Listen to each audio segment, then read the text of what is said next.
boys and girls who still suck their thumbs.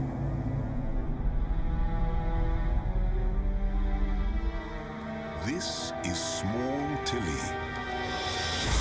caught once again, with thumbs that need lessons from stepmother's cane.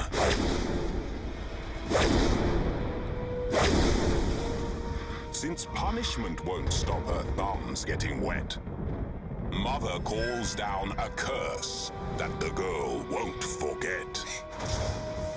Sucker blood, I beg you come to slaughter my daughter should she suck a thumb.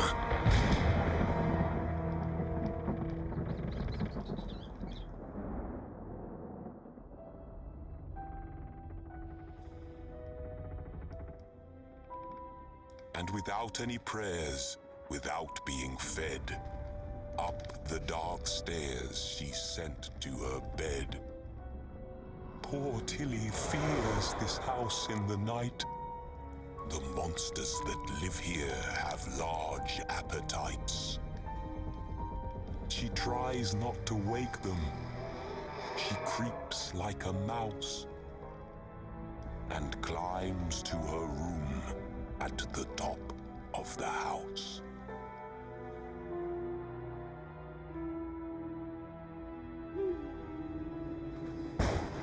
Alone in her room, the candles grew dim. The wind howled and droned, and the monsters looked in. Tilly craved comfort and looked to her thumb, begging, sucker blood, please do not come.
She felt her way back without any light.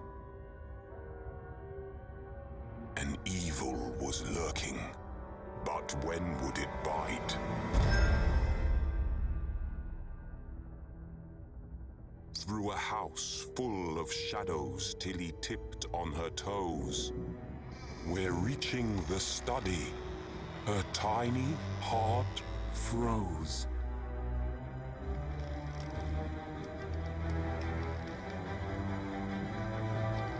For there lay her mother, and beside on the wall were written my words in a black, oily scrawl.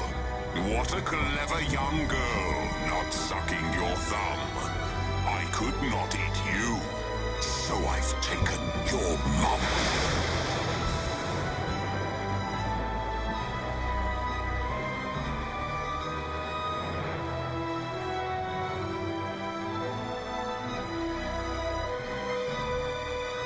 On dark, stormy nights, the sucker blood comes for those cruel folk who curse their young ones.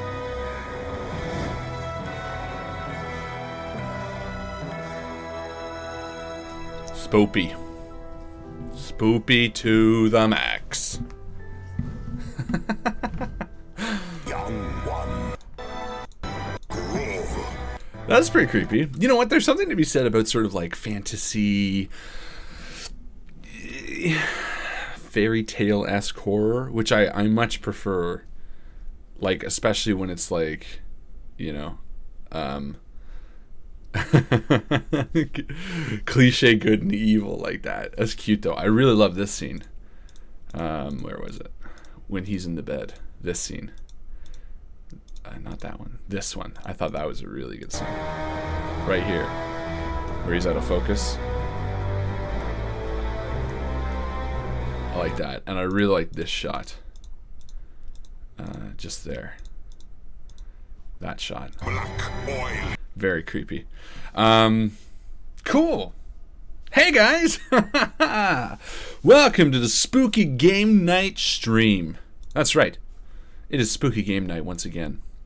The night in which we get together and we watch a lot of spooky gameplay from games that sometimes confuse us, sometimes frustrate us, but always, no, not always, spook us.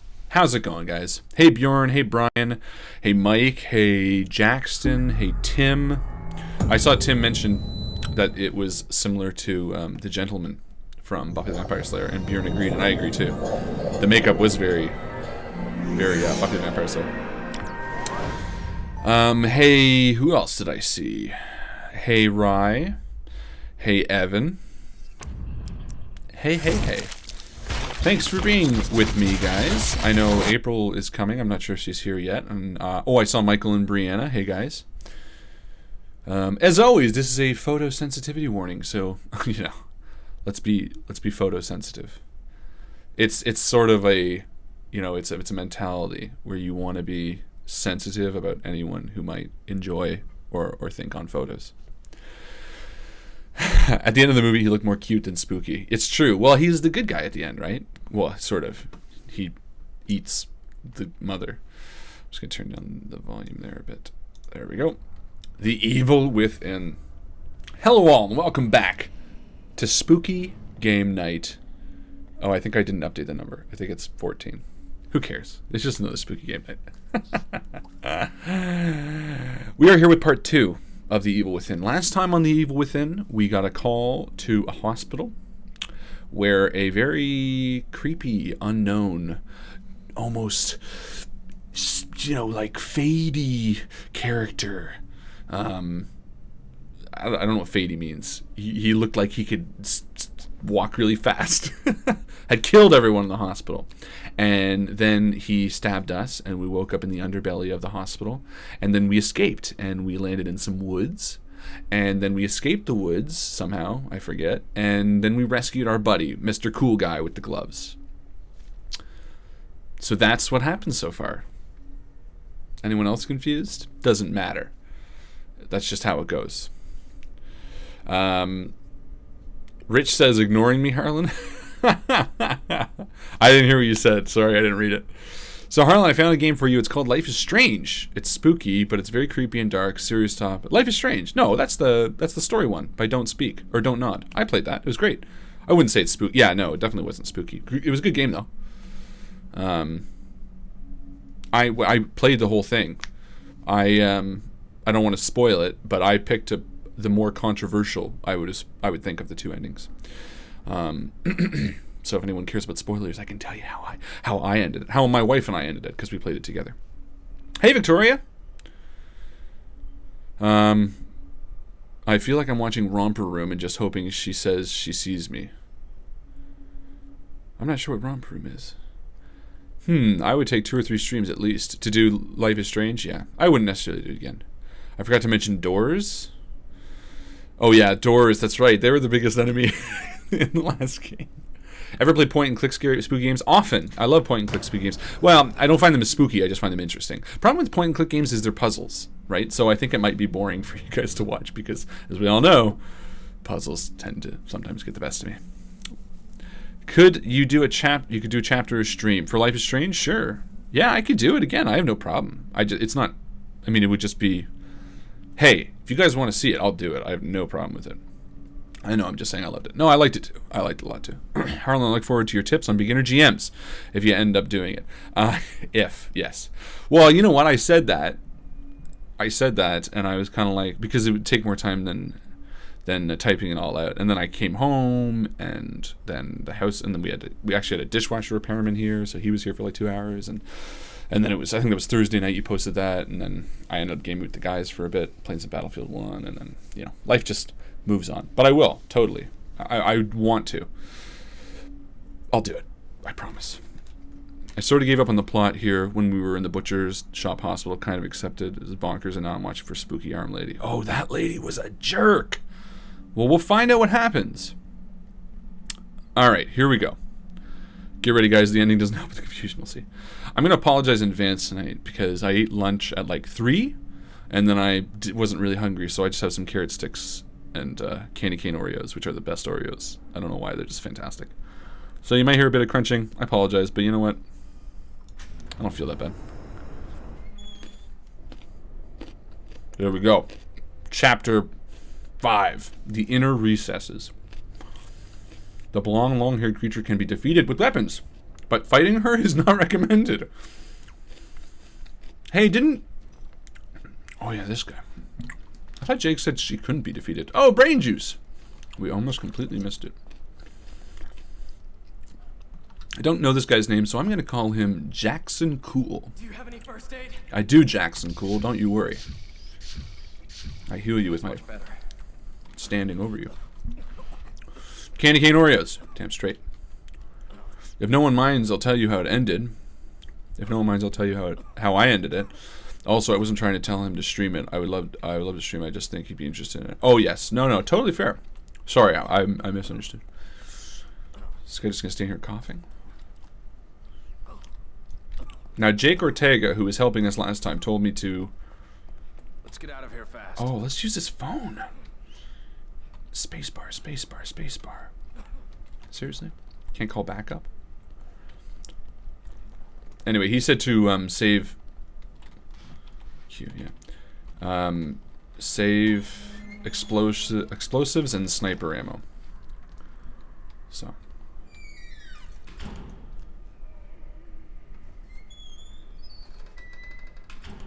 Now, those invisible guys are being dicks, aren't they? Carrot sticks and candy cane Oreos are an extremely balanced dinner.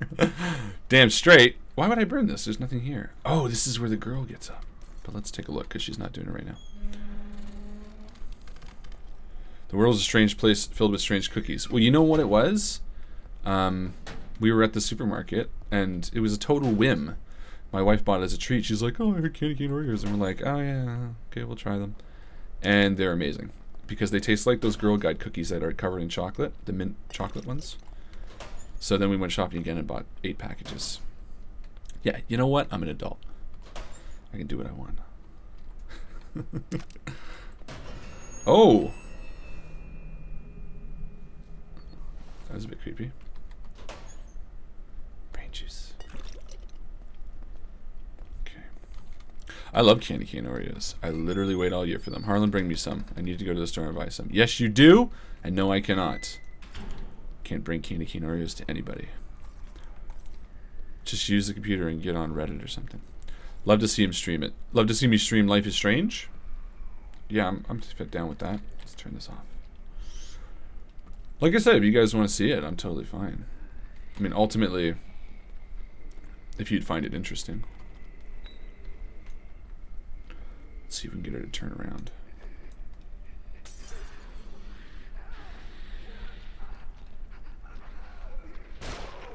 Oh, didn't realize that he was up. Nope, nope, nope, nope. How do we melee? Oh, F. Oh, she's not dead either. Okay, you know what? I'm gonna let him waste his ammo.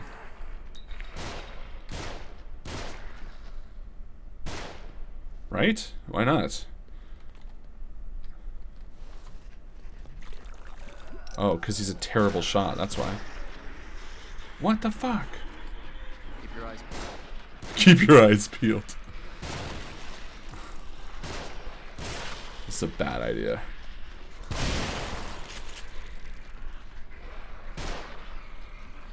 Ugh. You should just snuck through. Come on, Jackson Cool. Jason Cool. Shoot somebody. Oh. Wow, I've done this terribly. I kind of thought that maybe if I lit that when they were running, that they would run into it, and then I realized that that puddle was a lot. Oh, go away.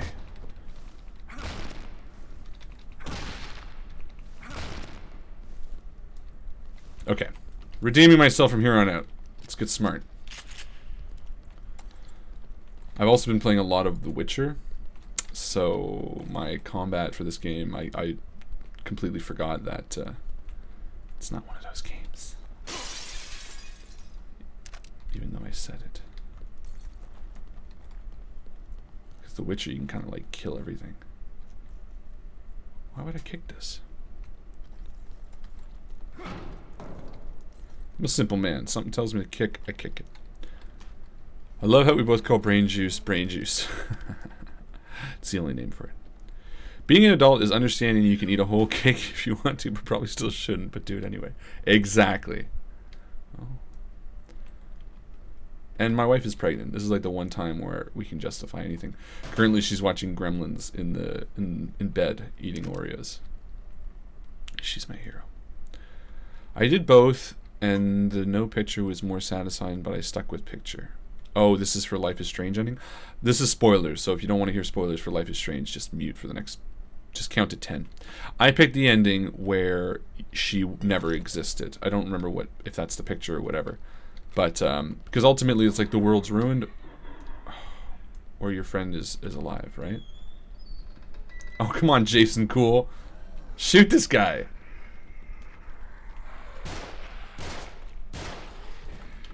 I'm gonna stop it.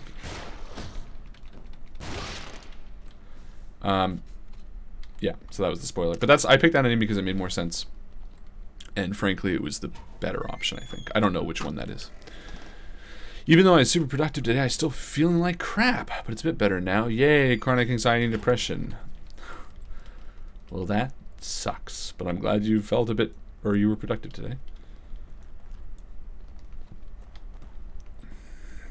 I thought that was the best choice as well, Wolf. And I don't know if that's the choice that I picked as well, but yeah. Redemption. Thank you. Wife sounds awesome. My wife is awesome. Gremlins is a Christmas movie. It is. Well, it takes place during Christmas, so. Must put Jason Cool in my next game. I have a pet Ducat. Totally. I'm Jason Cool. This looks pretty sophisticated. Why would they put a bomb like this? Do you think we can get past it? Why would they put a bomb like this? Nothing in this game makes sense. Why would you question a door? Why not question... Do you realize no one's questioned the fact that there's, like, zombies? There's fucking zombies with, like, nails sticking out of their heads in a hospital. This guy woke up lying on a giant tongue in an upright bathtub, and he goes, I wonder why they put a bomb on the door. It seems out of place. Why not be like, oh my god, there's all this other shit going on. What the fuck is going on? No, bombs on doors. That's the real question. What is it with this sound? I thought it was something electronic. Uh-oh.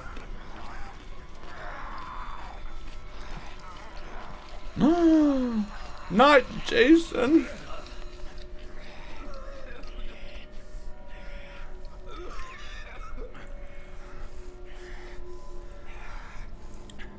Think there's a way to save him? Maybe he's alright. Oh, look at that.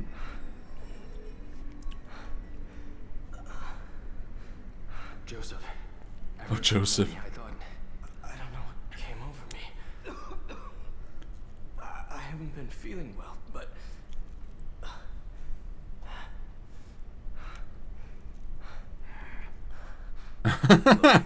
let's just get out of here.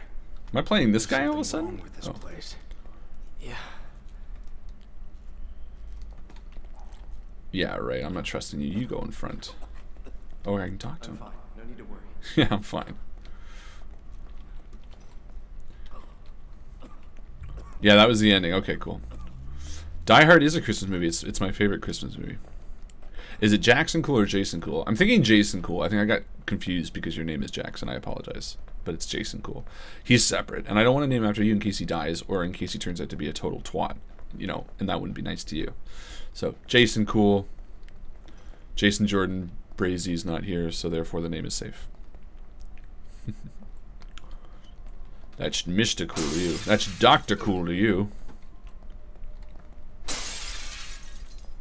Steal his sweet leather gloves. I don't need his sweet leather gloves. I got this cool vest. My vestibule. Let's reload. We need to move. What is this? Oh, this is a crossbow arrow. This must be the other realm. Senor Cool. I was just thinking it'd be a bad idea to turn your back on him. Yeah, that was my thinking too, right? This guy just went crazy. Why would I trust him? Is Jason Cool going to be pulled into this world with us? No. I knew it. Have you forgotten something? To save. But let's upgrade first. Well, we have lots of juice.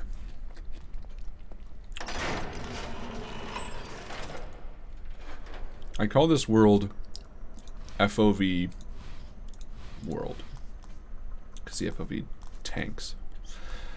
Shotgun ammo. Wow, we don't have enough for that? Okay. Syringes. Syringes I'm not really worried about, to be honest, because we keep using them. Like, I think I even have 2 now, and I probably should use them, so I'm not going to worry about that. Now, damage increase. I'm thinking we should maybe max out the shotgun. Because if we max the shotgun, that will be the main weapon that we use. Let's do that, right? Abilities, life gauge. I mean, if we die, we die. It's not really. Maximum sprint time. That was the thing we need to fix, but it hasn't been as big of an issue right now. So you know what? I'm going to go with this. I'm going to go damage multiplier for the shotgun. And clip capacity, actually.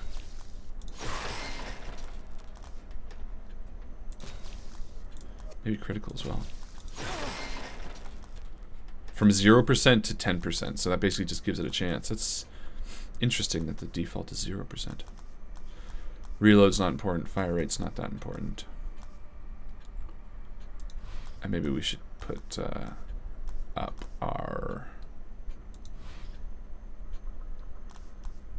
stock in something. Agony bolt, see. I guess life, but it's only 10. Nah, you know what? Let's save the brain juice. Jason Cool, just stand by the mirror like, what the fuck? Yeah, where did I go to Jason Cool? Am I still in front of the mirror just not answering him? Claire de Lune, Mad Mikkelsen's favorite artificial flavoring. Oh, is that from Hannibal? Did I get keys? Oh, good call. I don't know. Let's check. They played a couple D&D one-offs. That Mycl did a wonderful job GMing. I missed that question. They did a few D&D games. This is our Mind Palace, though, right? Yes. Oh, we did have a key. Ammo. Now, we don't know if this stayed, do we? But I'm not gonna. Oh, but I will reload. There is a chance that. How did we do that again? Shit. Where's my gun wheel? Oh, there it is. There's a chance that there's some bullets not in this gun. Yep, it's completely empty. So let's reload that and then take more. There we go. How many are left? 7. I can live with that. Just in case they disappear. In fact, let's stick with the pistol for now. I haven't seen that. I'll be sure to check it out. Yes, check it out.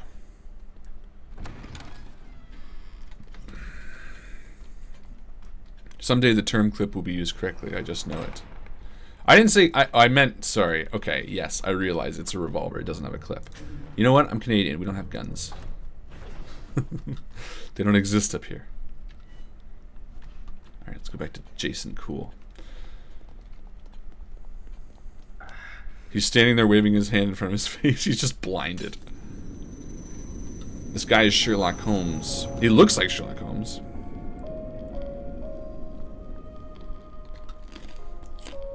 Oh, the game uses this clip. Well, good. Well, I don't blame them. They're Japanese. They don't have guns either. Oh, he was out here. He's like, what did you just do in there? He's like, you've been gone for an hour.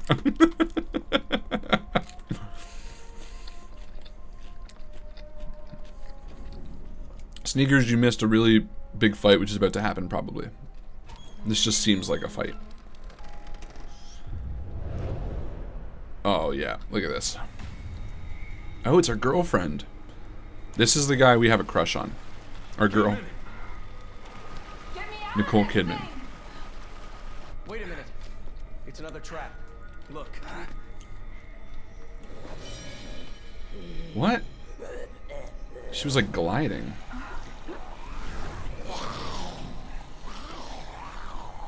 It's much more elaborate. Not Jason.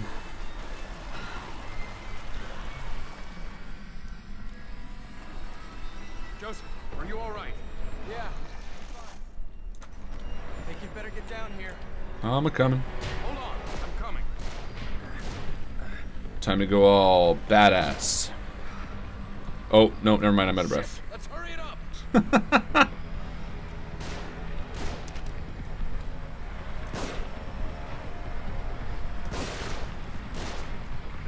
Oh, that was my bad.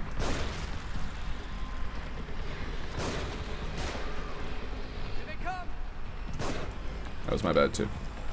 Okay, I missed 2 so far.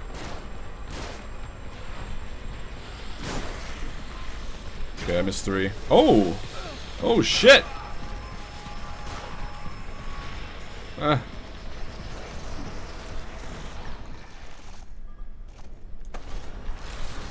Oh shit.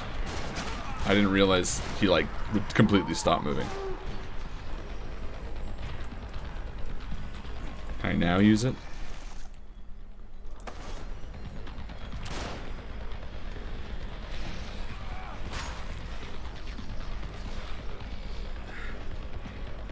Is her cage actually filling? Oh, that would have hit him.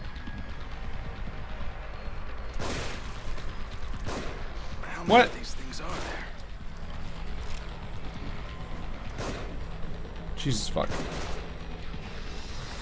Oh, you can't dodge. I keep forgetting. Again, Witcher. Do you have any first aid? Eat a dick.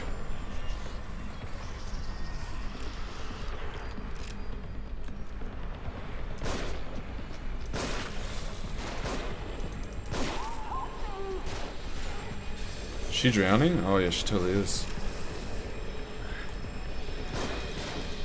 Ah! Alright, we're going shotgun. Wanted to save it.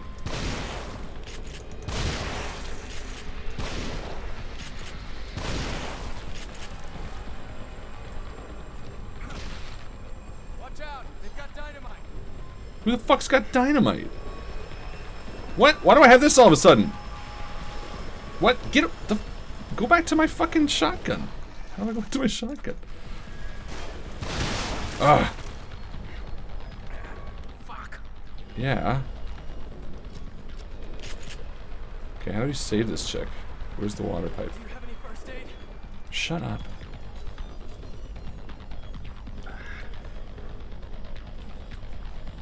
Get stupid boxes. Okay. How do I get through here? And who's seeing me? Oh. Sebastian, they're above us. Oh, Line fuck. cover. They're shooting. Ah. Oh, he's out of breath again. How many shots are left? 4? This guy not dead, probably.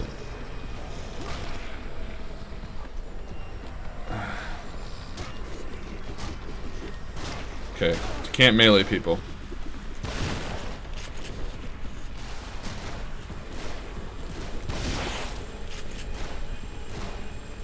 Two shots left. Ah! Give me a fucking break.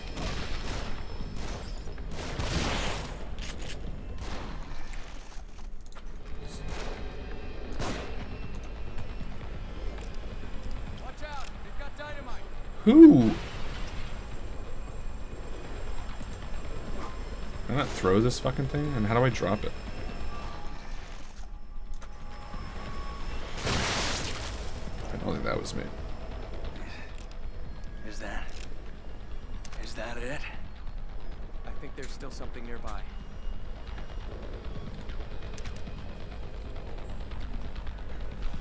Oh, man.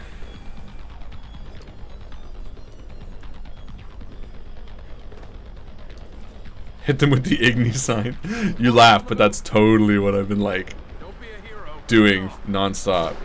The combat of Witcher is pretty, like, you know, specific. Oh, what is that big fucking guy in the background?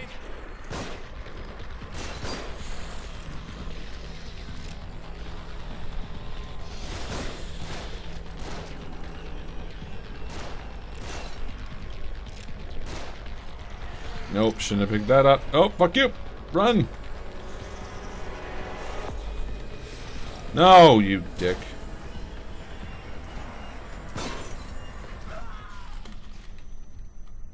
Who died?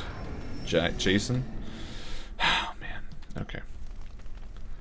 Alright. We can do this better. Much better. Can you shoot the case to break the glass? I don't think so. I don't want to waste the bullets. This is getting tough. Can I heal this guy? Or? Space to heal. Oh. There. Okay, what's the story here?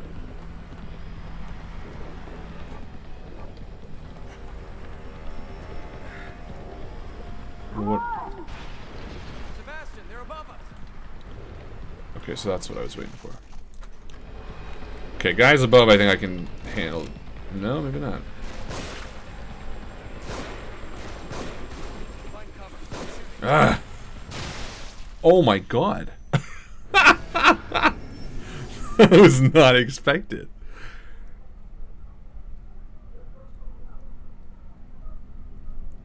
Wow. He just fucking blew up. First aid.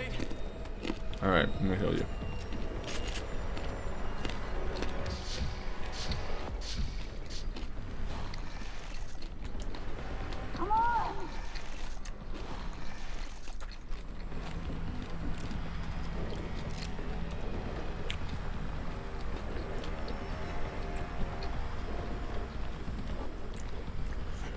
Any more ammo? I remember seeing some stuff in here. Oh, I lost all that brain juice? Fuck. Yeah, that's how we do it.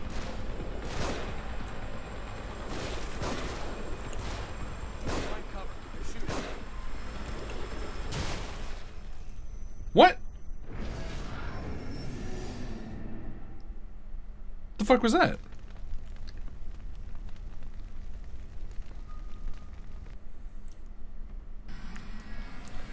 Jesus. Getting tough.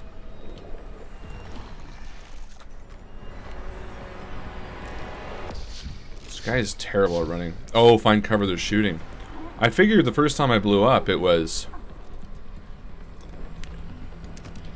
a guy running at me with dynamite. I didn't realize they were firing something that was explosive from the upper balcony.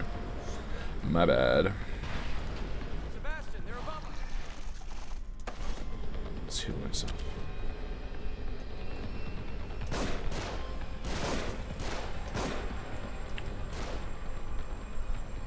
Find cover. They're shooting. I'm finding cover.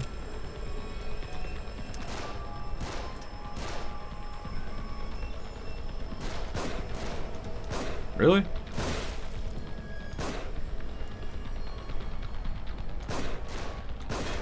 Oh man, the accuracy on this thing is poo. This guy's like walking like he owns the place.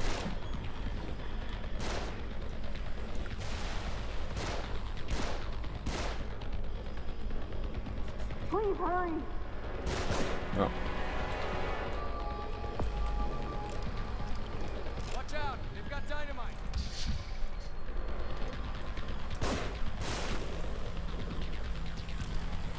Now Jason's a better shot than me. Is that it? No. I think there's still something nearby. Okay, now I think these are the big guys, right? So I'm gonna switch back to this. Don't be a hero. Back off. Yeah. Actually.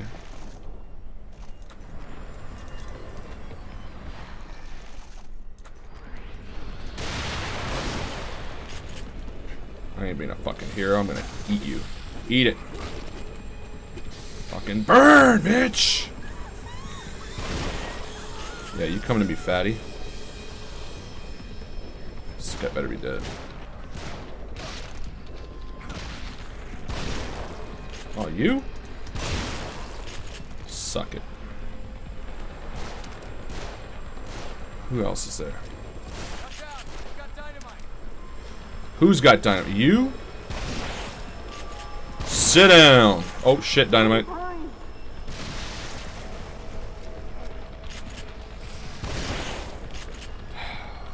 I wanted to conserve ammo, but you wouldn't let me.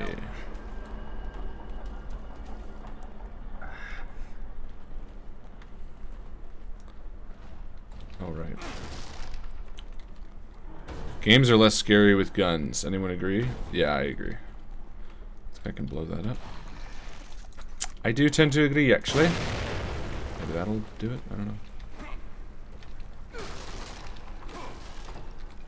Or maybe I just need to go up to her. Maybe there needs to be a little bit of a cinematic first. That was close. You better come have a look at this. Yeah. Cinematic first. I can't get the thing open. I think there's another control panel around here. We're running out of time. Where do these cables go? I'll go. Tell me what to do. Oh, look at that. I got the death tracker. Oh, now this door's open.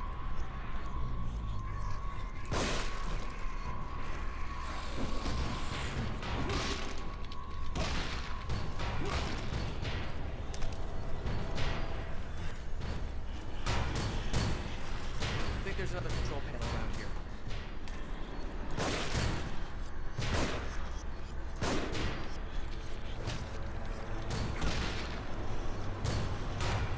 My girlfriend.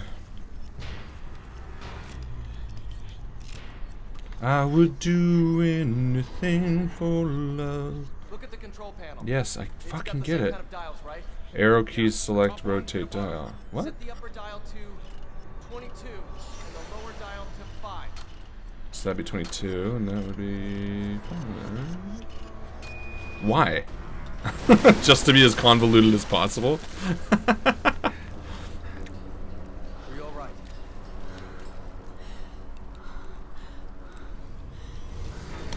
Uh-oh.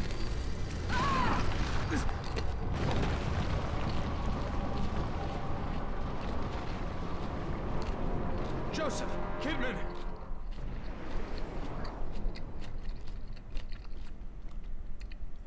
Someone just wanted to play X's and O's. Didn't you see?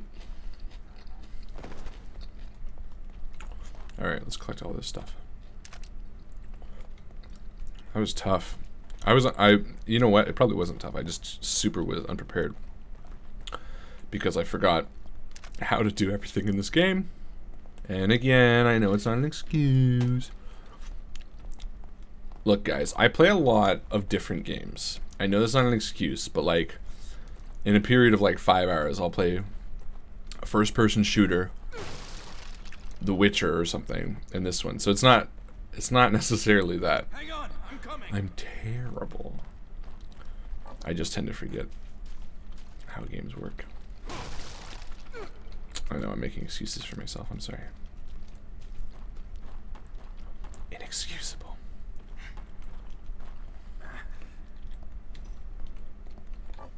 More matches. Is that everything? That looks like everything. There's a bunch of guys that came from back here, though. Oh, crossbow bolt that I can't carry. Brain juice, yes. Well, we saved her from drowning, but from the looks of it, she definitely has a couple of really horrible diseases now. You fell for my trap card. That was water from Flint, Michigan. Ooh, topical. Hey, Harlan, one question. How do you open a door? Spacebar. We went over this. That's such a last week joke. Well, locks on the tank may have numbers. Oh, yeah, that makes sense. Just still seems a bit weird.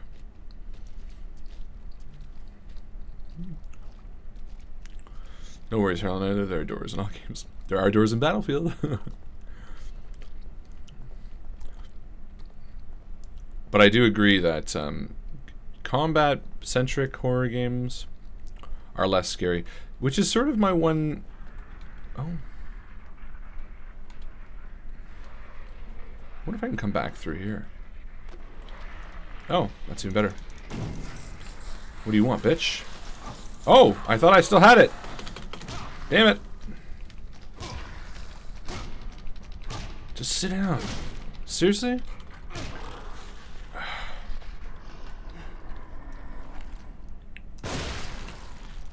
Man.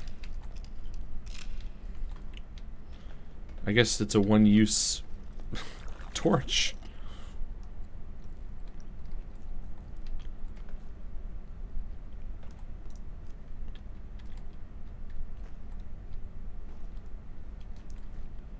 But yeah, that's the one thing I'm a bit concerned about Resident Evil 7.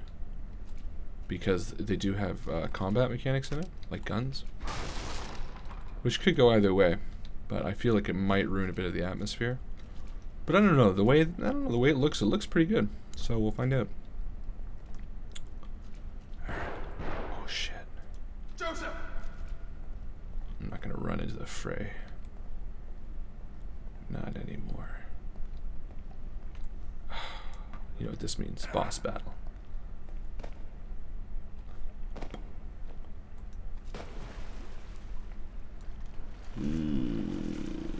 Bloody water. Kidman, you there?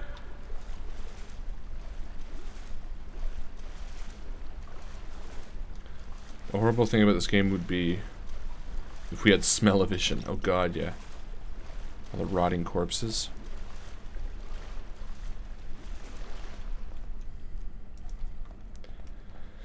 Anger issues? Me personally, or just this character? Oh, because he keeps... yeah. Both. Oh, fuck off. I'm using F again to do things. Again, switching between Witcher and stuff like that. See, the Witcher, you just walk to a door and it opens. Unless it's locked. Battlefield 1. Worth it or no? Could do with an Invictus game review to get the lowdown. You know what? If you know what it is, and I know that sounds like a weird way to say it, then it is probably one of my favorite games that I played. It is not overly complex. The single player is it's lame. But I gotta say, I don't think I played a game that has more satisfying gun mechanics. They feel so authentic. You know what I mean? Like, you fire and as your clip empties, especially because the weapons are World War I weapons, it's really, really satisfying to get a kill. It's not overly competitive right now, which I really like because it's still relatively early. You know, you're not facing off against level 100+ people. But more than anything else, it's a group. It's probably one of my favorite group games. But I also really like Battlefield, or World War I as a setting. To me, I'm just enthralled by trench warfare and getting down in the muck and firing from a distance, single action rifles. Sebastian! Oh, that guy is icy or glassy. Oh, hello. Fucking finally.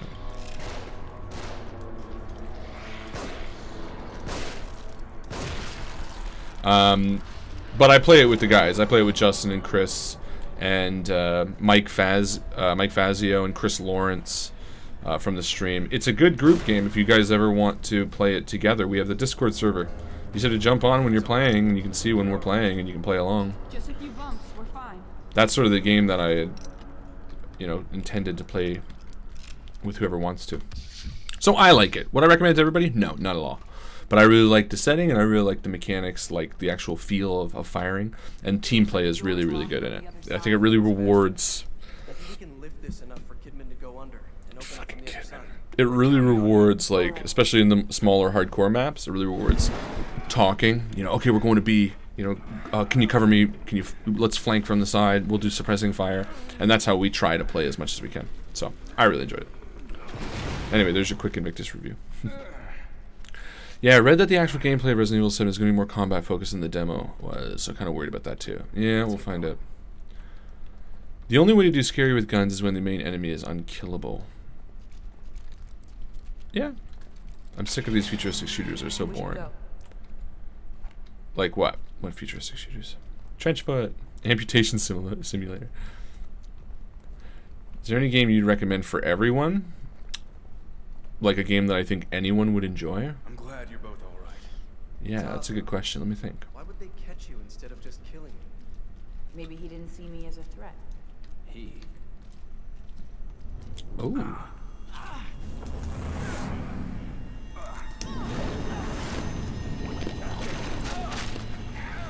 Oh no.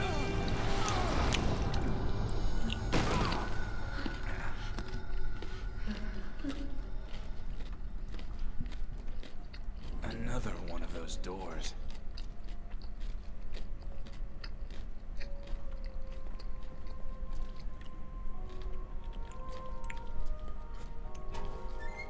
To my mind palace.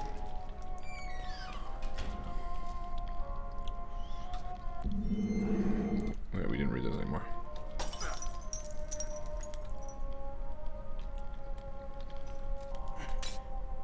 Oops. You know what is a game I'd recommend for everyone? Oh, hold on. Let's finish this dialogue. We're gonna be a mental patient at the end of this, aren't we?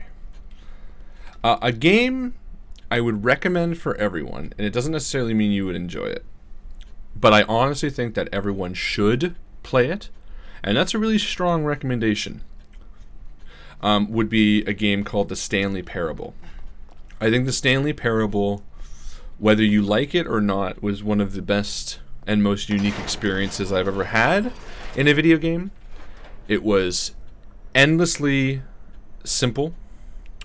It was unique, and it really crafted a really good story, giving you ultimate freedom. That would be a game that I would absolutely recommend everyone should play. And in fact, I said as much. As soon as I finished playing it, I texted Justin, and I texted... I am going to upgrade sprint time. I texted Justin, I texted Chris, and anyone else, and my friend Roman, and I said, you guys should get The Stanley Parable. I think it's probably one of the best games I've ever played. Again, might not be for everyone, but if you have not played it, I strongly, strongly recommend you do. Purely just because it's entertaining as hell. It is funny. It is interesting. And it is a wholly, and I sincerely mean that, a wholly unique experience. There is no game comparable to it, which to me is the best part. I'm going to see if this ammo's still here. I'm going to assume it's not. Oh, good night, Mike. Thanks for hanging out, buddy. Oh, the ammo is still here. Sorry I ruined the fight. Sorry I was terrible at that fight. I missed the thing up above this, though. Something about World War II games. Something about Call of Duty games. I don't know what it was, but I would probably agree. Verdun? Yeah, Verdun is a much heavier... Like, Battlefield 1 is a much more entry-level version of a World War I shooter, rather than, like, Verdun, which people... Well, which is... It's more authentic. It's more, again, like you said, trench warfare. But I also found it too punishing. Verdun was less enjoyable. It was too strict with its rules. Battlefield 1, in my opinion, is a good mix of just sit down and play, and also feel accomplished. Like, I want to feel accomplishment as I'm playing games, you know what I mean? There's nothing worse, and that's why I never got into Dark Souls. there's nothing worse than, in my opinion, playing a game where you are constantly being beaten back over and over again. Because the game becomes more like a task than pure enjoyment, in my opinion. And I play games for joy, to be enjoyed. Now, there's nothing wrong with playing a game for the other reasons, to play something to be challenged. It's just not why I play games. I'm a huge history buff, so that's where I'm coming from. But I enjoy history. Yeah, no, totally. As a history buff, yeah. But I mean, obviously, again, it comes down to reasons, right? Like why someone might want to play things and what is interest. Oh fuck! Oh, I'm just about to run.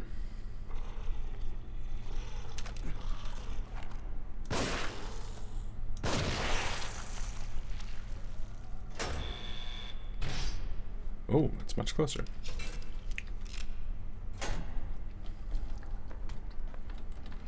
Do I hear pencil? No, they're carrot sticks. I'm sorry.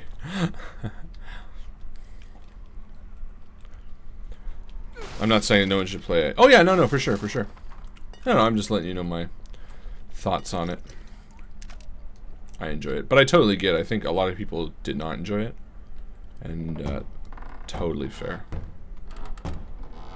That's exactly why I enjoy the Souls games. So there you go. And to each their own. Like, I totally get it. And I'm not completely, like, part of the reason we played that other game, Bjorn. Ooh, a freezing bolt. Was that it was not without its challenge. It took sort of, tries and retries to play Divinity Original Sin. At least for me, because I'm terrible. But again, like, especially in my state, in my age, at this point in time, which sounds like a cop-out, but at this point in time, when I sit down to play, I don't want overly complex. I want entertainment. I want achievement. I want to feel like what I'm doing. I want to feel that sense of reward. Because I don't feel it at work. No, just because that's what's fun about it. You're cool? I'm cool? Oh, for the carrots? Yeah, I know it. Well, you were here before the warning. Oh, shit.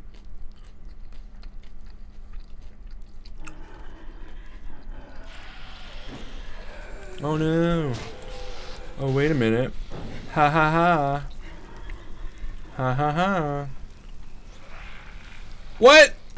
God damn it. I'm gonna light your body on fire. Come on, bitch.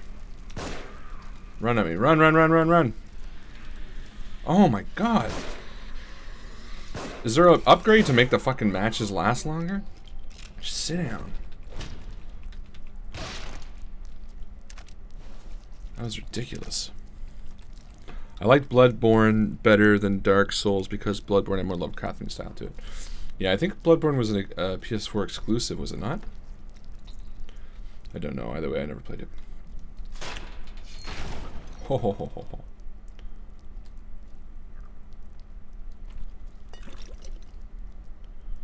Zombies roasting on an open fire is all I want for Christmas. He totally should have burned, right? Thank you.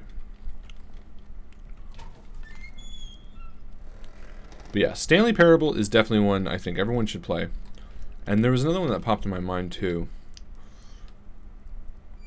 It might have been another one by Crows, actually. But now I don't recall.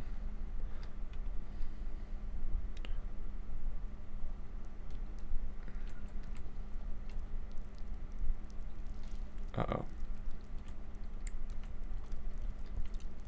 I don't like the look of this room, guys. Oh, how did I fucking know it? Oh shit. How'd I get out of here? Oh, I can't run through the fire? Oh, I'm dead.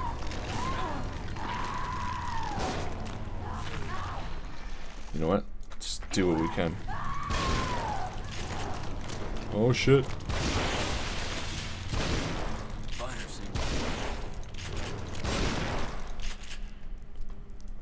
Okay, well that's was not my intention. Oh fuck.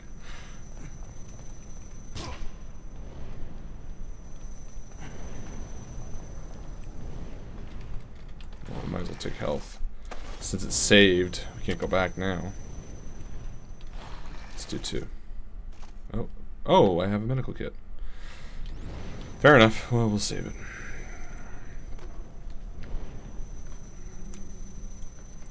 You know, these traps just really suck because everyone here is in zombies. Why does this wall look weird? Ah, interesting. Great, so my goal is to lead her into there, isn't it? And then, great.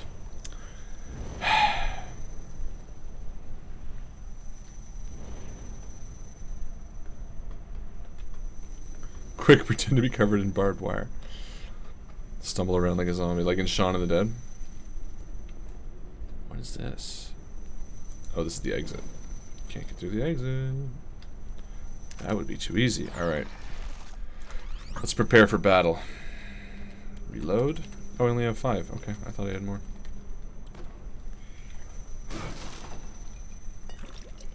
Get all the brain juices. Have an Oreo.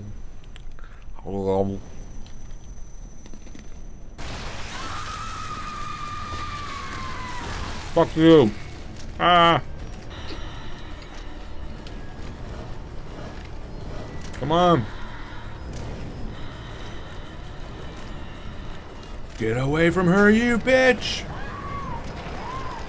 That work?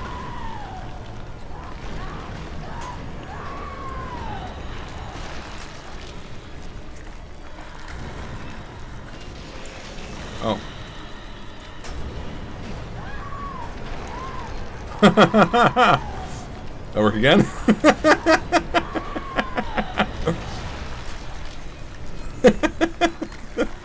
Let's do it again. She's really not getting it, isn't she? It was actually kind of hilarious.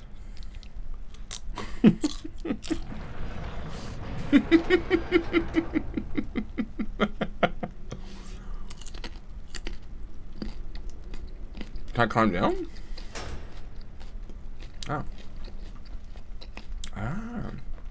Get her special brain juices.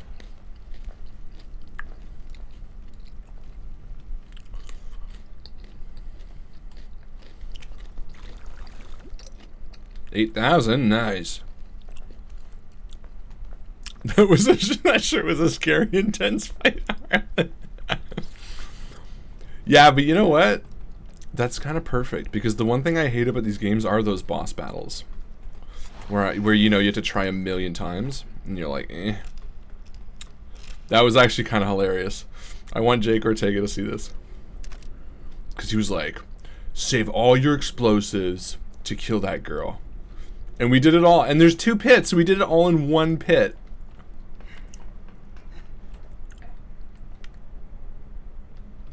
Yeah, that's hilarious.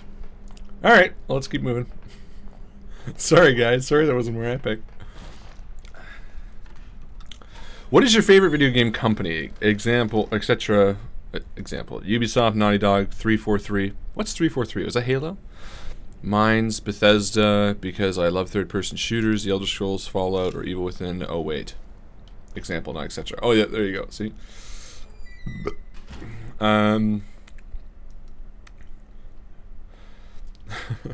Is she an X or something? Yeah, hey, a win's a win. That's right. See, Bjorn gets it. My favorite company, I gotta say, I have a really big thing for Crows. And they're the guys who did Stanley Parable, that beginner's guide that we've also streamed. Accounting. They worked with Squanch Nendo on accounting. I do, for the most part, enjoy Bethesda. I like, you know, Fallout. I like Elder Scrolls. The other one, I love Sierra. I love old Sierra games. Go home. Go home. Subject's case history cites developmental delays. Indicates issues with communication, social cognition, repetitive behaviors. Signs of synesthesia reported. Genealogy suggests increased susceptibility to external stimuli. Pattern adaptiveness. Could you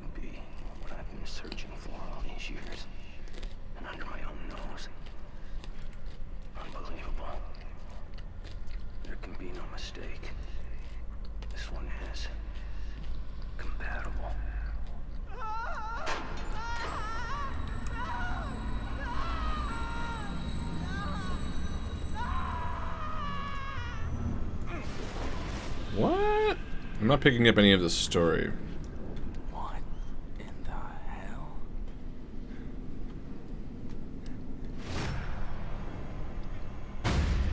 Oh, maybe it's 2 different realms or something? Stompy stompy. Seriously? Oh my god, give me a break. I love how they get up like so fast and then all of a sudden they're fucking right there. Is that our boy? Oh no. Okay. I'm going back to shotgun. Ugh. Fuck off. Stay down. What's that? What's that visual? Ugh. Unplug. Oh, unplug. Okay. C. There we go. Let's take the matrix.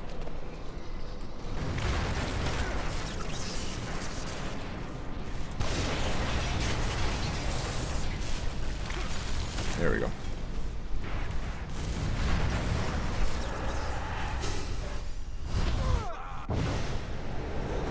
Ooh, a widescreen cutscene. That's new. Or at least hasn't happened in a long time. Yeah, we fucked that bitch. That was nice. She didn't have a chance. Oh, Valve. Yeah, Valve's totally cool. I'm a huge Half-Life. I'd say Half-Life 1 was super, super, super influential on me in my like gaming age. I played Half-Life, I played Opposing Forces, and Blue Shift more times than I think any other game, and I love those 3 games. And Half-Life 2 was also fantastic, but truthfully, I was more connected to the first 3. Valve is definitely one. Old Sierra games, old Apogee games. Apogee was a company that did Commander Keen and Bio. Oh, what was the one? Not Biodome, Biohazard or something. Apogee also did. I'm trying to think. I know the symbol so well. Oh, Cosmos, Cosmic Adventure.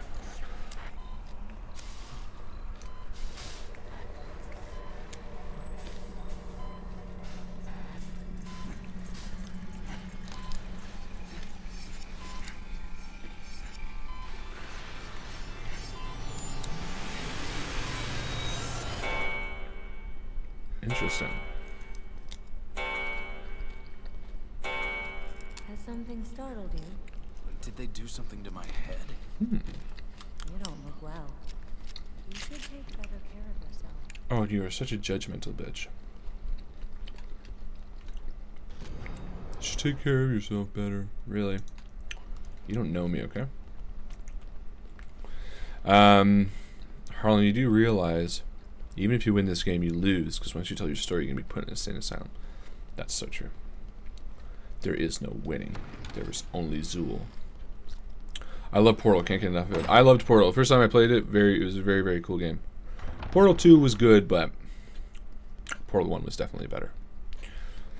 That's when the giant quadruple she-bitch ran at me with nails like razor blades and black greasy hair. It's true. Bullfrog was my favorite games development company of all time, with such titles as Theme Hospital, Dungeon Keeper, and Syndicate. I don't think I ever played any of those, but I do think I recognize Theme Hospital and Syndicate. They are currently in Origin, I believe. Did EA buy out Bullfrog? Because Syndicate's like, I think I recognize the visual. It's like a blue, bald head. And Theme Hospital, I think I got for free from Origin at one point, but I've never played it. Should we up the damage? Yeah, let's do it.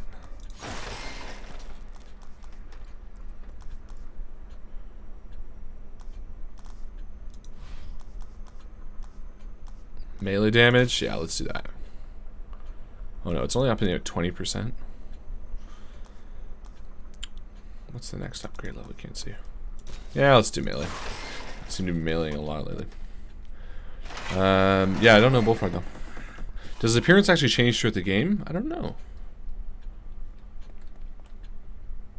We'll go look when we're in better lighting. Actually, maybe this will work. I'd say no. I don't think he looks any different.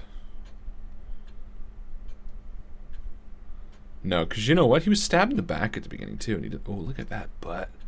Oh, yeah. Let's get his crotch shot. Oh, not... Uh-oh. No bulge? I can see why that girl didn't like you. Just kidding. You don't need a penis to please a woman. Or a guy. It's got sexy fast. How do you feel about that mobile dungeon keeper, Ignis? Wait, is Portal any good? Never played it? Oh, yeah. Portal's great. You gotta play it. Totally great. If you like puzzles and thinking. Hey, Chris! Chris likes Portal. Portal 2. I think we played it together. Probably not, but I just want to include you somehow. Portal is awesome. Portal is amazing. Squiggity woogity, I'm coming for that booty. I like sexy fast. But yeah, I'd say those are my... Oh, how do we get out of here? Those are my preferred game companies. So Sierra, Apogee, sort of Bethesda, Valve, and whatever the first one I said was, which was probably the main answer, and I already forgotten it. Oh, crows. How the hell do we get out of here?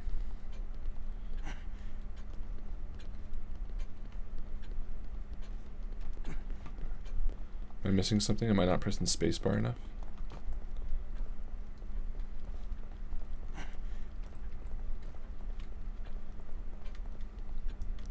Spacebar at the door, nothing. Spacebar at this door, nothing. Spacebar. Spacebar. Hi, Lorene. Now it's a party.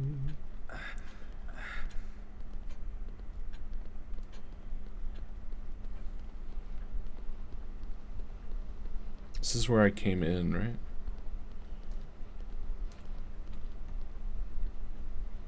Ah.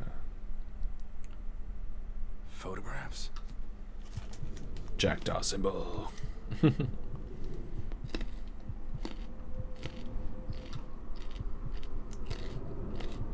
church.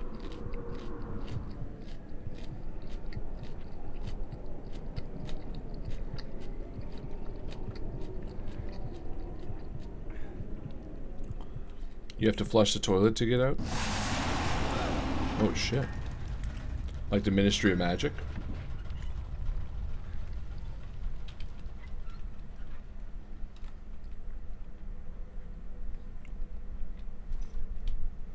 Oh shit. This game just got creepy. Oh no. What was that sound? It's a terrible FOV part.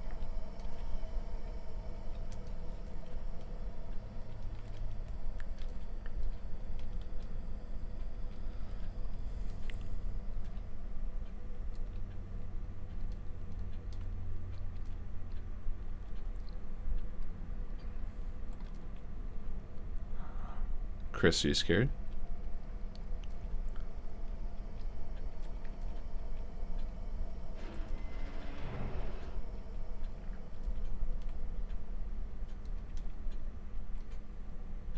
Why not? Turn it up louder. Should I stop flicking the light? I just keep turning it off and on.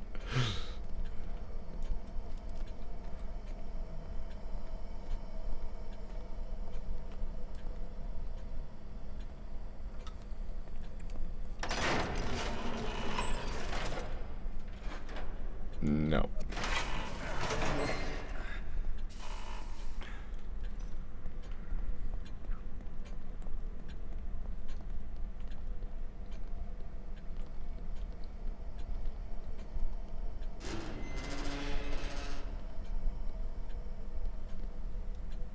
Uh-oh. Oh, shit.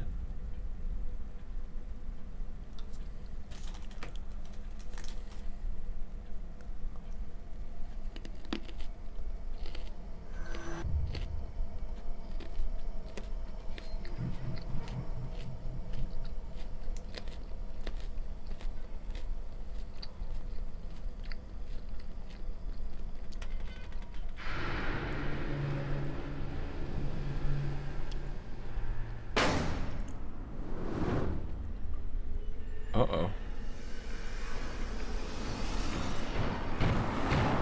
Oh, shit.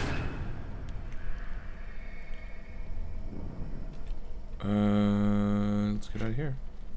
Nope. Okay, let's go into here. Nope. Okay, let's go into here. Okay.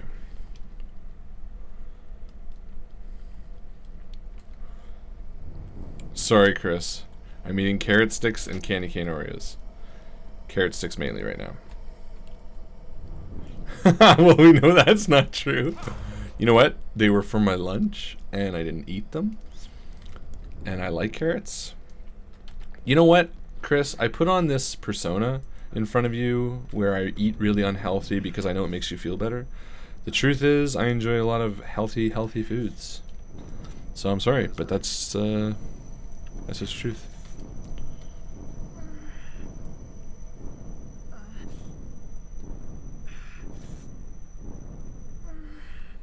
Sebastian?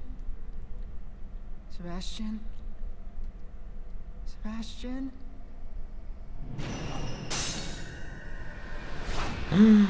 Mirror face. I do eat bad for you, okay?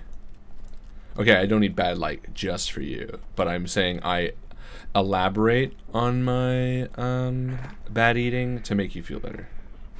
That's how much I love you.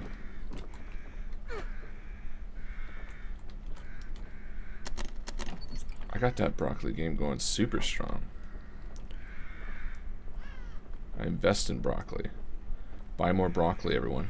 I have stocks in it. Broccastocks. Stockly. Hilarious.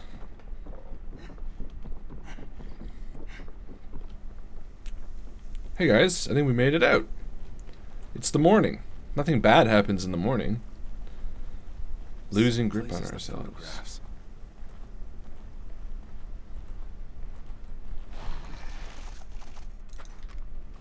You know what? I think it's time to use our health pack.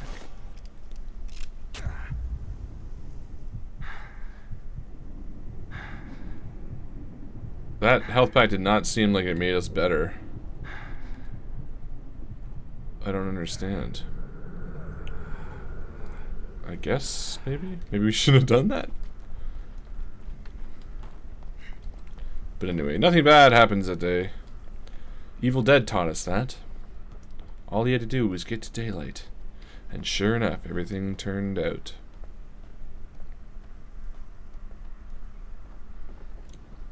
He said hopefully. Ah, a classic puzzle. See, the logic would be to shoot the rope. But as we know, that's not logical. So let's take a look at what else we got. We have this massive crossbow. I'm going to shoot the box. Rope. Yay! It was the right call after all. I trusted myself. And that's the real lesson. Remind me to have someone else test health pack before I use it. What do we got? Ah, syringe. Classic.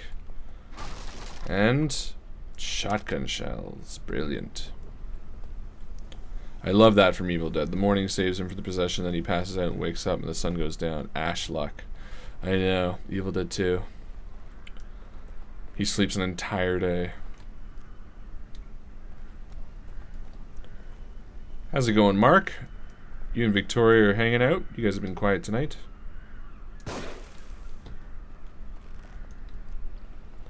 Now, every time I pass by these, they tend to come back. So I'm going to waste 5 bullets when I could have just wasted a match. And that, my friend, is what we call voodoo economics. Or rather, that's what I call voodoo economics, because I don't know what voodoo economics are. Actually, that's not true. I think it's something from... Actually, I know they talk about it in Ferris Bueller's Day Off. Isn't it something from like the Reagan era?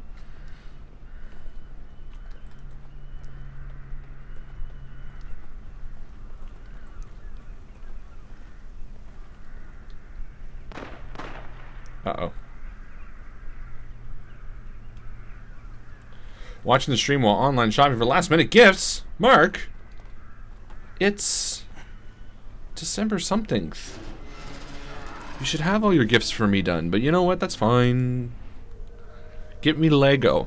I love Lego. Are you alright? My head wouldn't stop buzzing. It felt like it was about to crack open. But now it's like I'm starting to get used to it. You seen Kidman? No. Next thing I knew, I was here. Lego my ego, yeah, man. I must have blacked out. Maybe I turned again. Uh-oh. Inside. Let's go. No! I want to throw a grenade.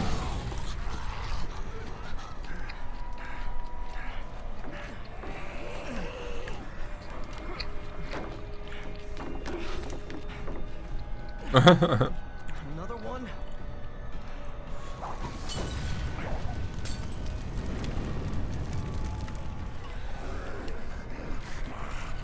I didn't close that door, Chris, okay?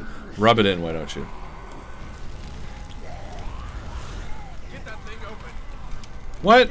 Why can't I do anything until they're in the fucking room with me? For fuck's sake.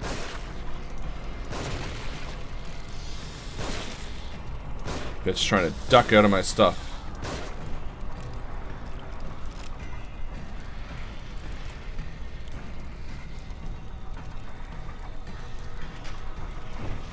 Come on. Seriously? God damn it. What do you have to do to light these people on fire? Can't hold them off much longer. Apparently they just can't casually walk over a corpse that's on fire and be immediately lit on fire. That seems illogical. Alright, we need to bring out some bigger guns.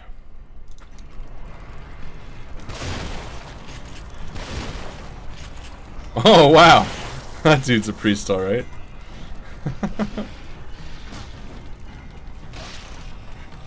Oh, not you. Sit down. You don't need any more chocolate chips. Oh, really? Stay down.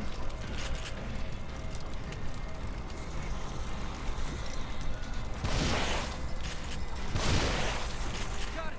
Let's go. Yeah, now you got it. Oh, brain juice. Damn. Uh-oh. Uh-oh. That was an interesting jump.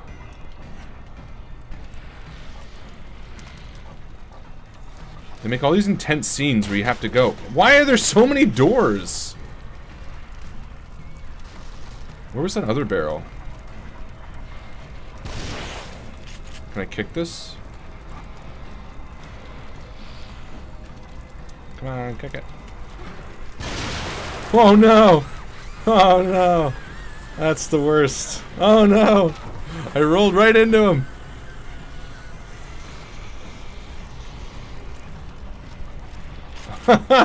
He like floated down. That guy's awesome. Trap. You hold them off. Yeah, I get it. There's many of them. You've got time to complain. Oh, it's a nun! Oh no! Oh. Eat lead.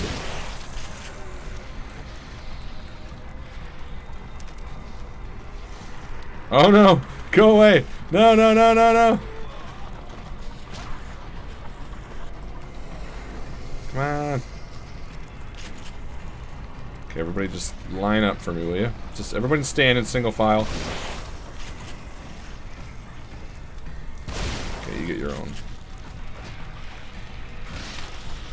Ah!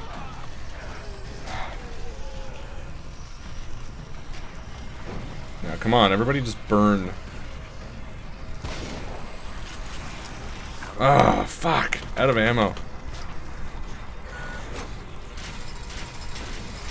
Open the fucking door!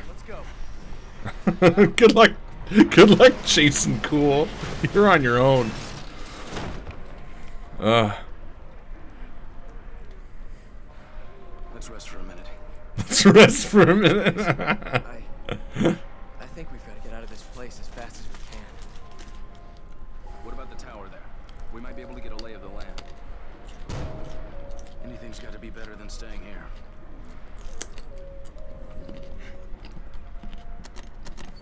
Ooh. Sniper.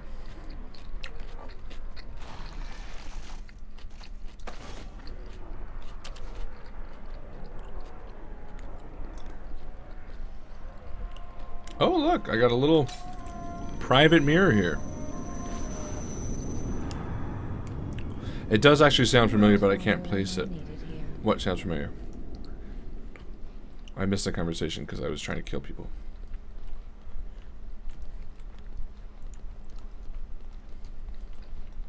We did get a key, though. Brain juice. Oh, I love the movie Identity. It's a guilty pleasure because I know it's not a perfectly crafted movie, but I love that movie.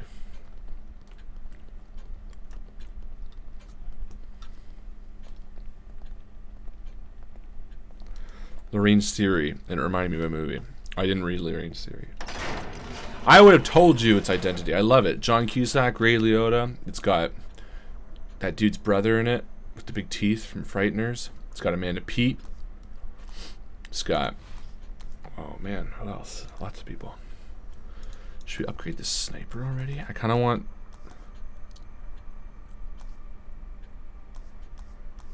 the damage multiplier to be higher, critical chance to be higher. Maybe critical chance to be higher. We'll make this our critical weapon. The sniper's the one that's gonna shoot every time. Perfect. I know about movies a bit too much. I beat you to it, Harlan. Had I known, I would have beaten you. We have a movie quiz off right now. Evan and me. Let's do this. I had to go spend some time with my girls. What did I miss? Evan beating me in an unfair contest. Does that have the guy interview with the wiggly eyes? Yes. That guy with the wiggly eyes is also from one of my favorite movies of all time called The Legend of 1900. Not so fun fact. I missed that conversation because I was trying to kill people. If I had a nickel for every time I said that.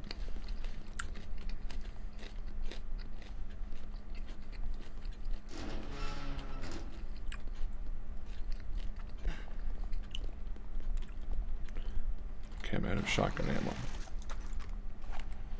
Unfair contests are the best ones to win.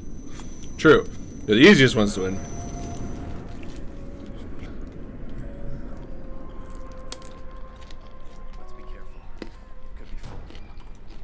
Legend of 1900 was my favorite movie.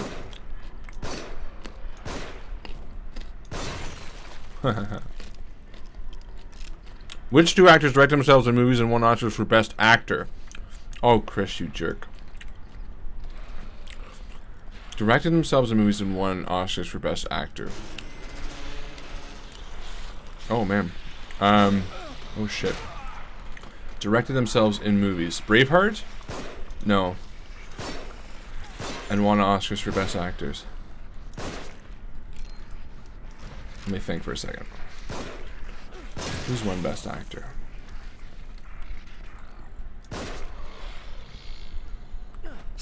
Oh, Al Pacino and Timothy Hutton, Jack Nicholson and Kevin Spacey, Laurence Olivier and Rid. Those are all the people? Oh, multiple choice. Well, Al Pacino, I don't think he's ever directed anything. Timothy Hutton, I don't think he's ever won Best Actor. Jack Nicholson's directed like 2 movies. Kevin Spacey, no. Laurence Olivier, maybe. Roberto Benigni would be one. For sure. Roberto Benigni would be, and I bet it was Life is Beautiful. And Tom Hanks and Paul Newman. Tom Hanks and Paul Newman. No, Tom Hanks never directed. Paul Newman, never, I don't think, directed. So, was it Jack Nicholson? I don't. What else would he have done? He did a few movies. You're shooting from above.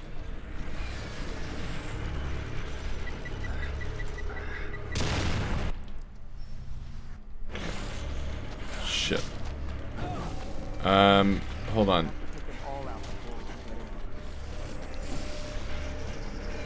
This is bad timing.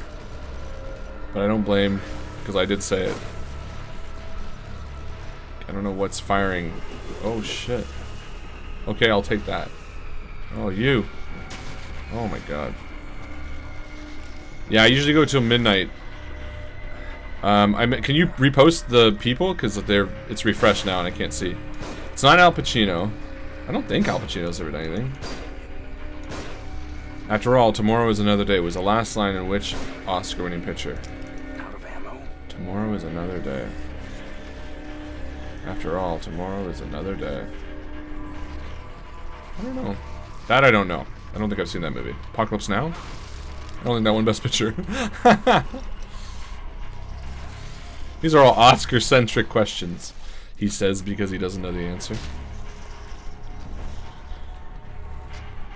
After all, tomorrow is another day. Gone with the Wind, Grace is... It's not Gone with the Wind, because that's Frankly My Dear, I Don't Give a Damn. It's not The Matrix. So it'd either be Great Expectations or Harold and Maude. I've never seen either of those. So I'm going to say Great Expectations. Because Harold and Maude, I know, it's about two lovers from two totally different times. Like an old woman and a young guy. It's like a cult film, and I don't think it won an Oscar. So I'm going to say Great Expectations, final answer.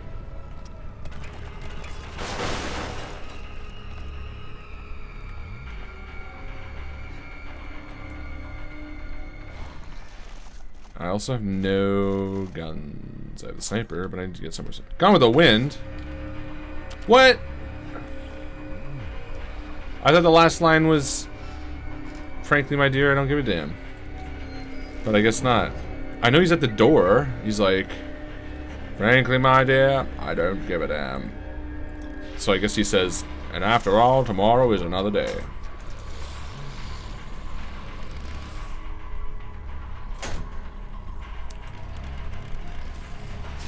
No, Gone with the Wind is definitely Frankly, my dear. Definitely, because she's like, what will I do? Where will I go? And he goes, Frankly, my dear, I don't give a damn. Casablanca is, you know, there's like tons of lines from Casablanca. Oh, for fuck's sake. Casablanca is play it, Sam, play whatever. Play, as time goes by. It's also, you'll regret it, maybe not today, maybe not tomorrow, but someday. The last line of Casablanca is, I think this is the beginning of a beautiful friendship. Oh, I got one in my leg. We'll have to take them all out before we can get in. Oh, I guess I should have read that. What is the most nominated actor in Academy history? Humphrey Bogart? No, I don't think so. Who would it be? Let's think. Most nominated actor. Yeah, actor or actress? Because I would guess Meryl Streep if it's actress. If it's actor, it's going to be someone from way back when. Which might be... Let's think. Jack Nicholson, Laurence Olivier, Spencer Tracy. It's probably going to be either Laurence Olivier or Spencer Tracy. I'm going to say Laurence Olivier. Because I don't think it's Jack Nicholson.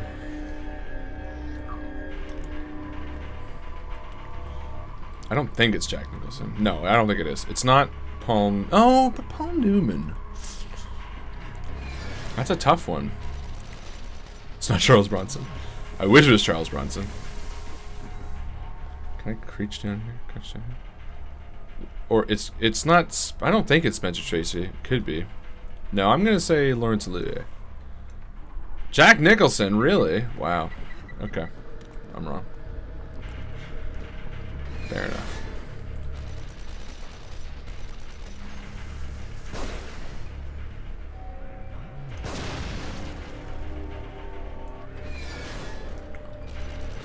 I need first aid. Well, don't stand right there in the spot with all the boom booms. Jack Nicholson, really? I'm surprised, to be honest.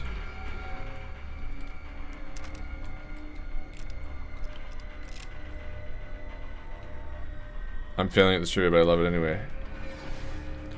Yeah, no, he's definitely been nominated a lot. I would not have guessed the most, though.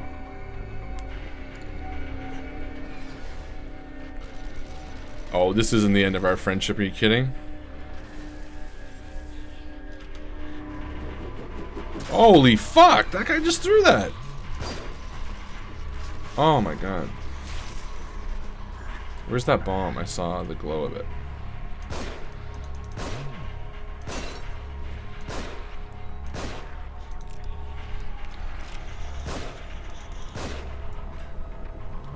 Best movie line ever. Is that the question? Or, oh, you can't handle the truth. It's actually Mycl Barber for his description of a teenage elf boy. You got nominated so much for that role. It's true. Depiction. I read description because I'm. You, of course, Lorraine. She knows that our love is eternal, Chris. Don't you worry.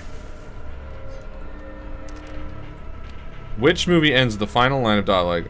Why she wouldn't even harm a fly? Psycho. I know that one. Ha! Beat Rye to it. Although to you guys it might not seem like I beat her to it, but to me it was. That's too funny. I got her first. See, there's a delay. That's too funny because I read it and I say it.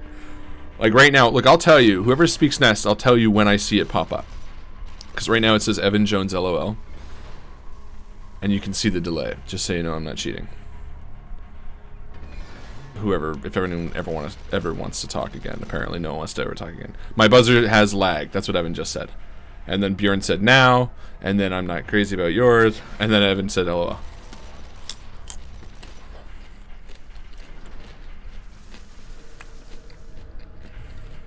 I'm not crazy about yours, I didn't ask to see you, I don't mind if you don't like my manners. I don't like them myself. They're pretty bad. I grieve over them in long winter evenings. I don't mind you ritzing me or drinking lunch out of a bottle, but don't waste your time trying to cross-examine me. Best movie quote ever. I don't know what that is. I don't think I know what that is. I'm not crazy about yours. I didn't ask to see you.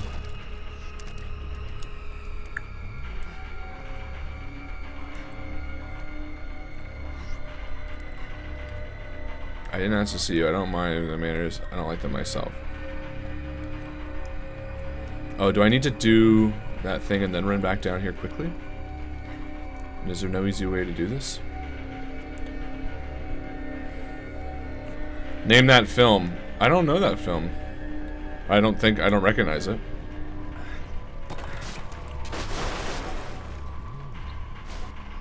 Eyeball soup, egg drop soup. Yeah, I have Lixdexia. Officer and Gentleman, never seen it. If that is what it is. Oh. But.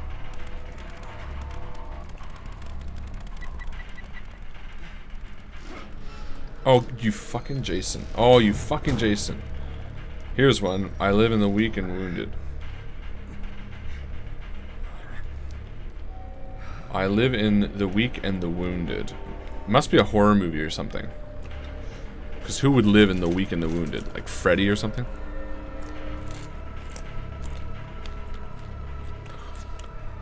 To enter the mind of a killer, she must challenge them. Oh, Chris knows this, because this is fucking, my favorite Jennifer... What's her name movie? With Vincent D'Onofrio.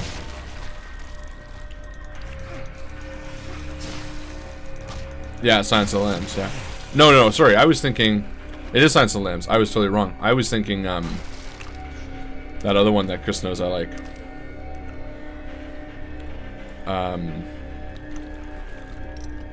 The Cell. Yeah, that's what I thought he was... That's what I thought it was. No, I was totally wrong.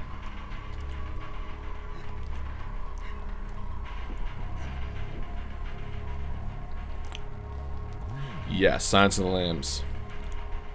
And Lorene got it that way. Oh, The Big Sleep. That's a great movie. Definitely didn't recognize that quote from it, though. Humphrey Bogart. That's Lauren Bacall, isn't it? Bogey and Bacall.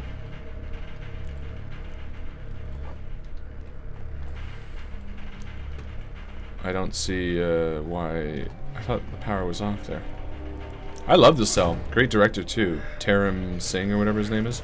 The guy who did The Fall, which is also one of my favorite movies. Alright, I'm done with carrots. Time for an Oreo. I've earned it!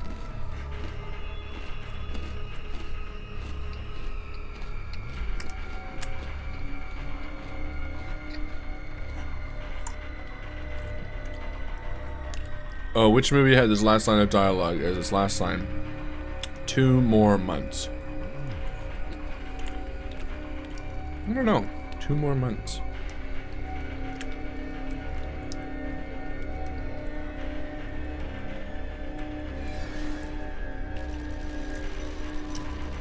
I honestly have no idea. 2 more months? Fargo. You all right?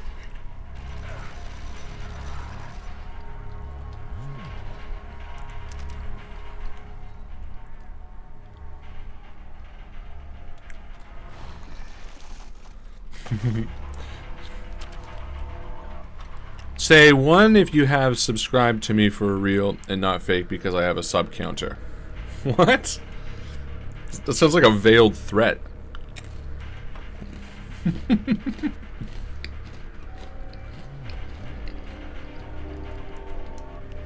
don't understand how to turn this on. Is there another generator somewhere?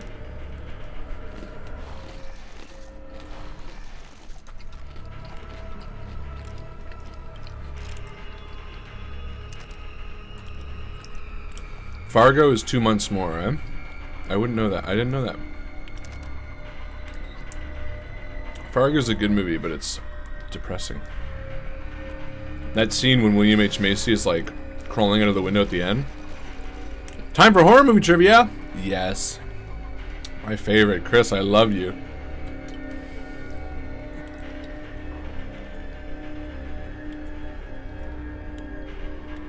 Not a film guy, and also all this last line quote stuff is back in my mind. True.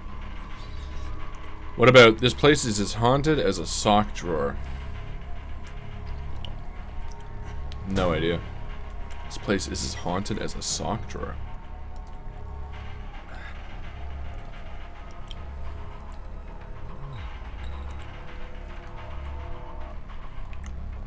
It sounds like a put down. Like someone's like, this place is haunted.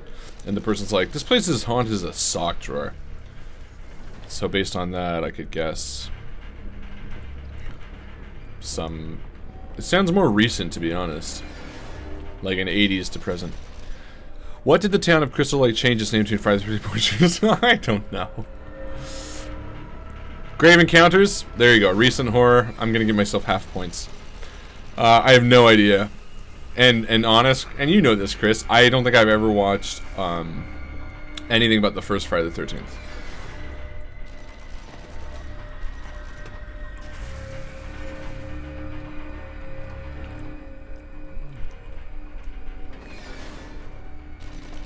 Grave Encounters. You enjoyed that movie?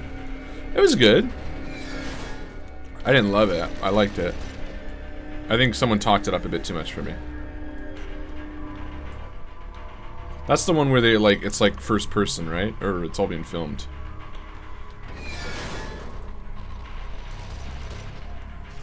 Oh shit.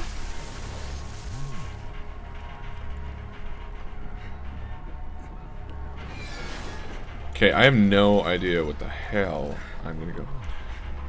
What 2 movies contain the quote, "We all go a little mad sometimes"? Scream and Psycho.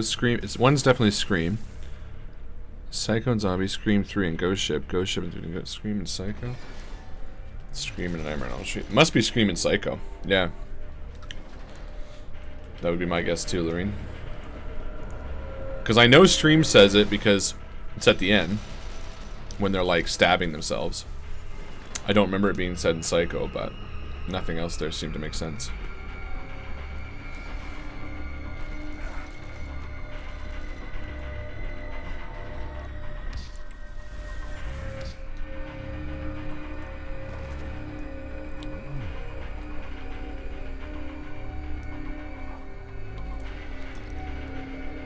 Okay, I need to think on this game for a second. These levers triggered when I started that generator. I can no longer do the generator anymore. So what the hell else do I do? Maybe there's someone hidden that I didn't see?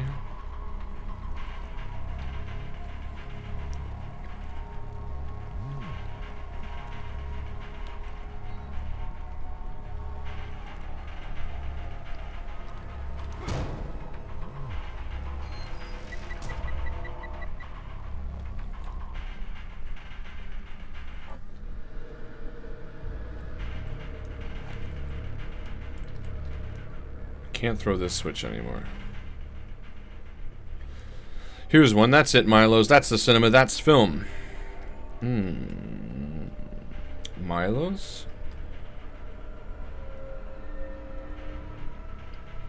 It's a horror movie?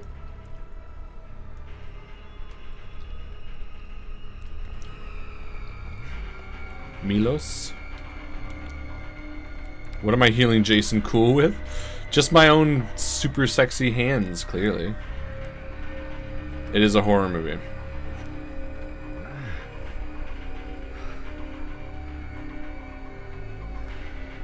That's it, Milos. That's the cinema. That's film. Oh, do I need to kill that fucking guy? Oh my god. We won't stand a chance if we don't take out those other guns.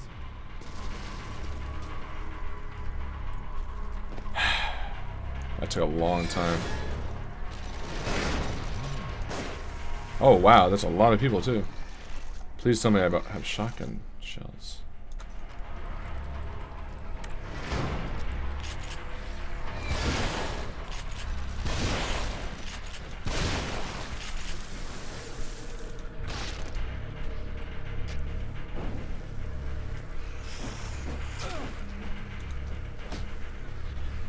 Burn, bitch. Milos one, I don't know, to be honest. Oh, a Serbian film. Oh, what's a Serbian film? People only watch that just to see how they can watch it. How many people associated with The Exorcist died during the film-long shoot? X, none.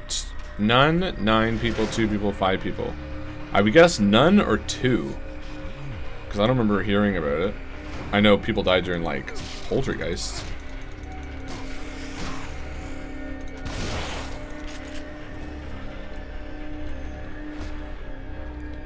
Nine, really? That's creepy. I didn't know that many.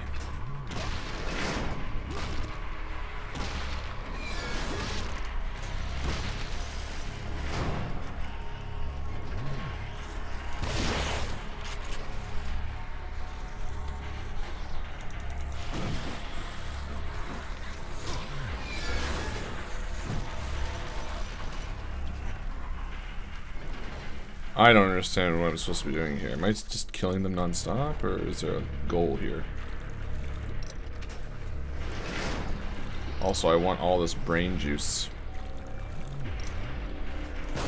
There's so many of them.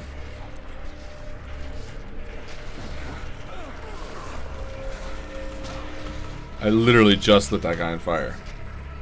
There we go. Oh, Jason's here. Thanks, Jason.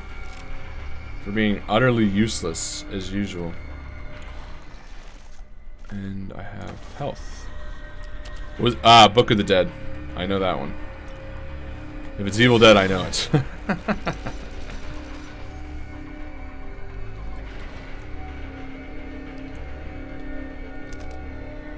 And I know it was Book of the Dead because it was, they pitched it to the film producer, and he was like, "You don't put book in the title of the movie, kid. No one's gonna see the picture."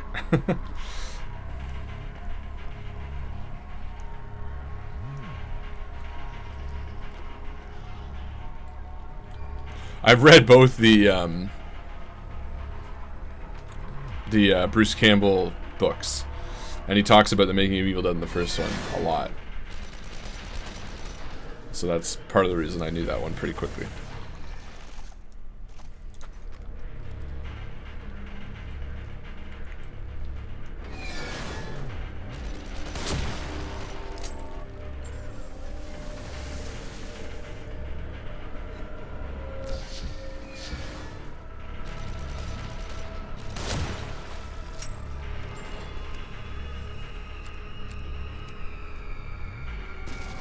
Is that guy still alive? I thought I shot him in the head. Felt pretty confident that I shot him in the head. I watched a documentary about the making of the movie. How many Halloween movies are there? Like 10? I don't know. There's like Halloween 1, 2, and 3. Halloween 4, 5. Then there's like Halloween H2O. Are you counting the remakes? I don't know. I'd say like 10.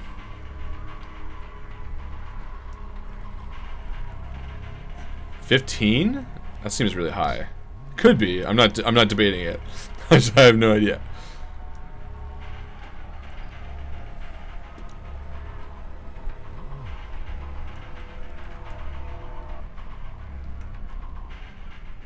Alright, who the hell are we still attacking?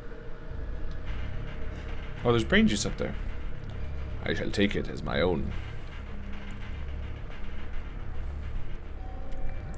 10? Nice.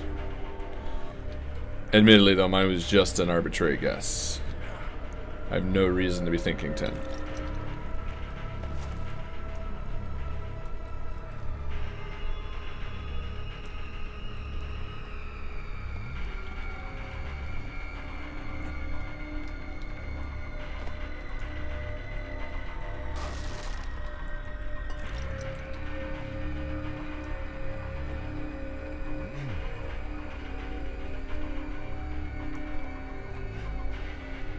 Good job, misspent youth. What the fuck's going on? Okay, there's like, I think... Maybe I didn't kill that guy or something.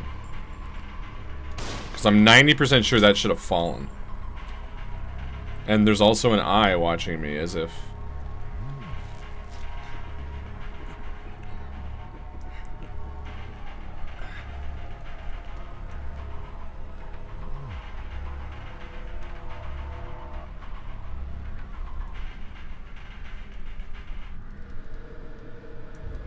Or is this like a door again, and I should be just thinking logically and going through doors or something?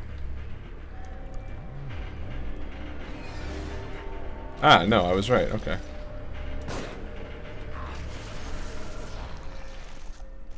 Why does it look like my guy's gonna kill me?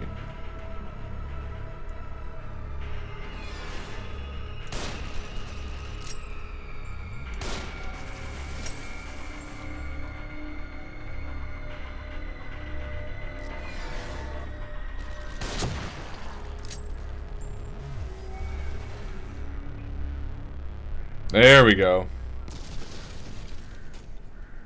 Fucking Nothing should stand in the finally. way of getting to the tower now. This game sort of went, and I apologize if people are fans, because I'm gonna rag on this a bit. But this game sort of went from like a horror game to just another action game. Like let's for a second just look at this scene, right? Oh. Well, there you go, prime example. I think this just made my point for me.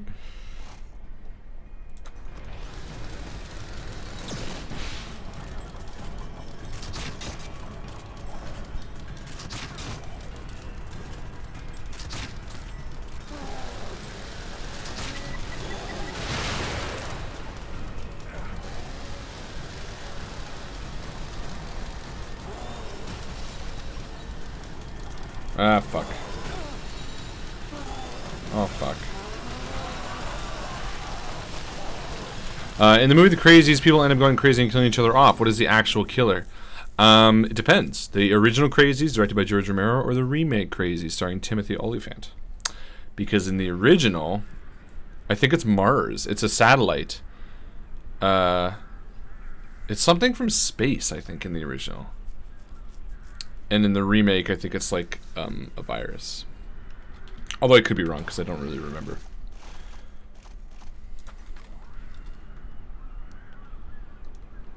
But I think that was one of the rare cases that I enjoyed the remake more than the original.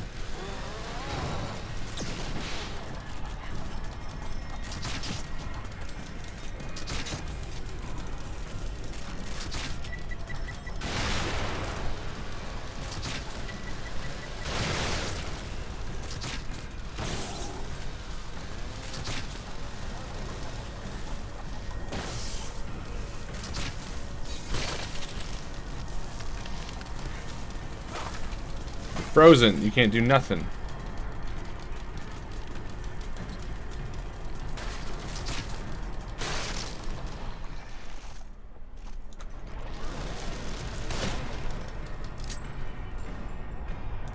Out of ammo. Oh, nice. Last shot, too. Let's be careful. It could be full of them. Trixie, a biological weapon. Trixie is a biological weapon that's supposed to eradicate a different town, but the airplane crashed and appears to carry water supply. Oh. Harlan, one-stop shopping, everything you need right at your fingertips. One-stop shopping, everything you need. Oh, Dawn of the Dead. Yeah, I'm pretty sure that was Dawn of the Dead. Cause yeah, that's the first thing they say when they get in. They walk in and they're like, Stopped at the top. Let's look for another way. is it the black dude? Or the other guy? He's like, one-stop shop and everything you need right at your fingertips. I think it's the black dude that says that.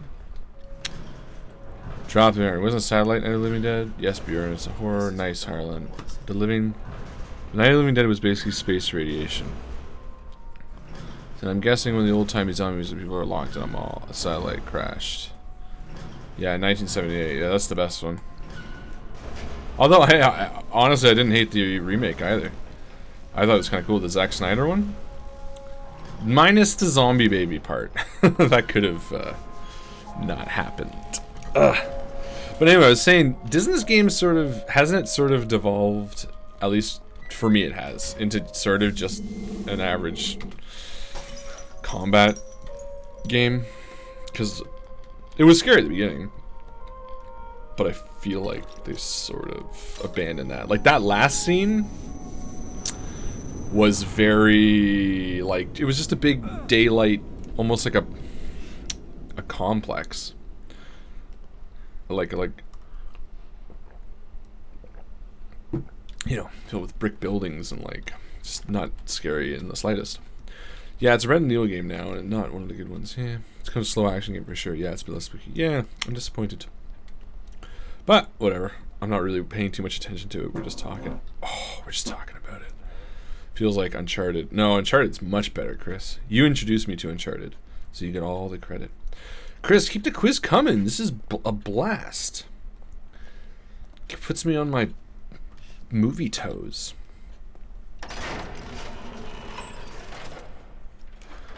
I have a good one. What was the name of the short that inspired The Evil Dead? Basically, Sam Raimi and co. filmed a short film before filming Evil Dead to pitch to, like, dentists and other backers that they could film The Evil Dead. What was that short called?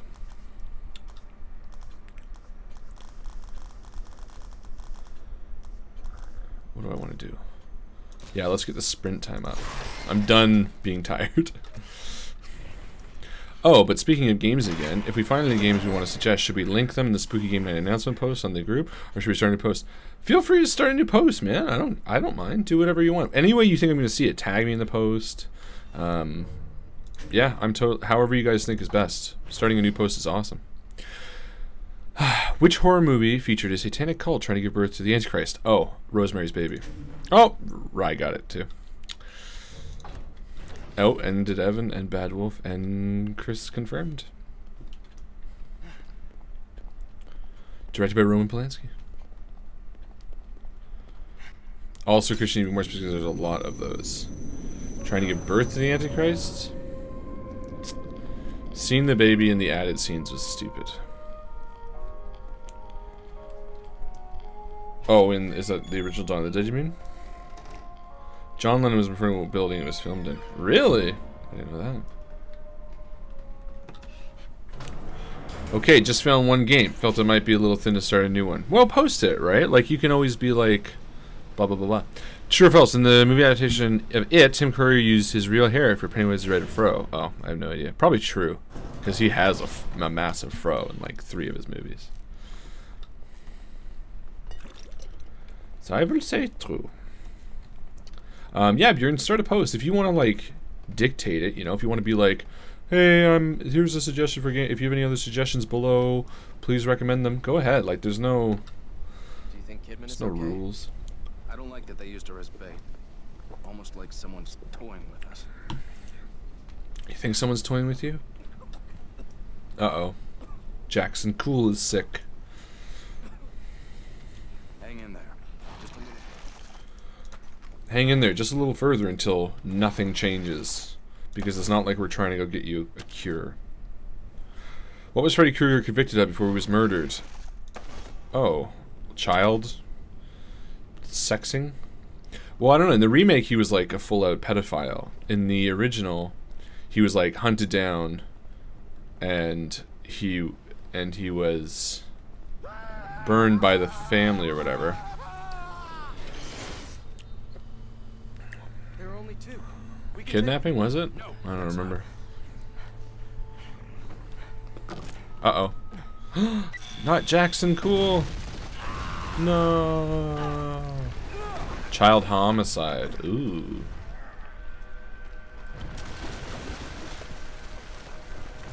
That's a movie. Nightmare on Elm Street is such a weird movie. Because there's like a lot of weird scenes in it. It could be such a... It's not a bad movie, but I think it's a bit overhyped, to be honest. It's got such a great concept and a great sort of story, but I find the execution so weird. What iconic movie weapon is an Easter egg in Evil Dead 2? The claw from Nightmare on Elm Street. It's hanging. Okay, here's a fun story too. Because the claw from Nightmare on Elm Street is hanging in the... is it the shed or the basement? No, it's the claw from Nightmare on Elm Street. And it's hanging somewhere. But here's the reason, and this is true. I gotta pause for this. Oh shit. No, I don't have to pause for this. I should have been quicker. Yeah, I should have paused for this. Freddy's glove, yeah, the claw, whatever. Here's an interesting thing. So like Evil Dead came out, and in the basement of Evil Dead, there's a poster for The Hills Have Eyes, right? Wes Craven's Hills Have Eyes. Wes Craven's or John Carpenter? No, Wes Craven's Hills Have Eyes.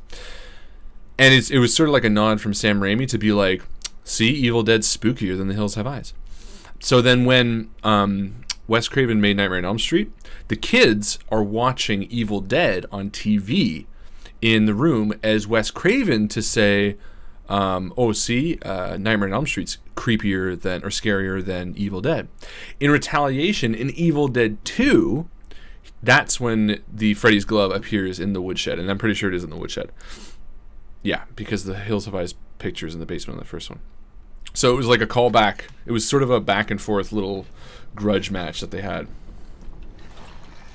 Fun fact. If it's a fun fact, I don't really know.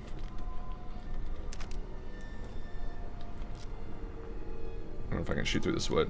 Oh, give me a break. I had to reload.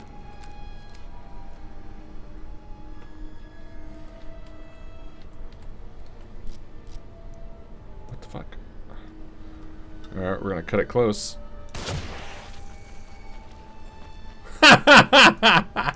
Okay, we need to do it faster. Oh, my bad. Who directed Pan's Labyrinth? Guillermo del Toro.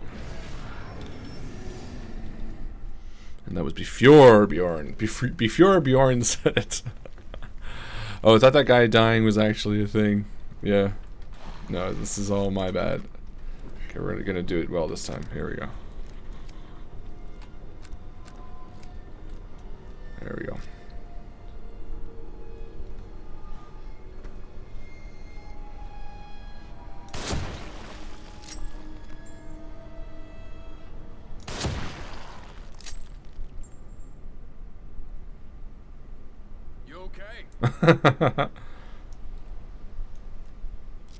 I'm fine. No need to worry. True or false? Actor Heather Donahue, Blair Witch Project, worried the movie would be a snuff film.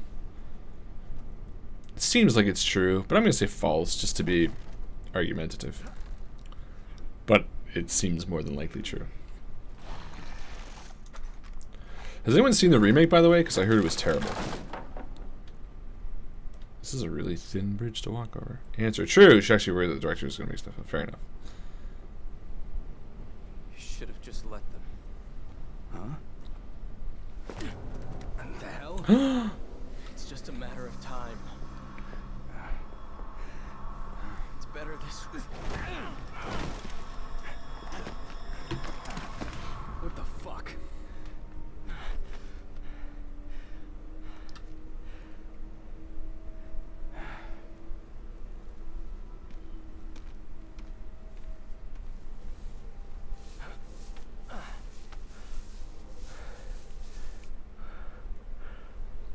Jason, cool. How dare you try to take your own life? The glove was hanging near the steps in the cellar scene. Oh, was it? Okay, fair enough.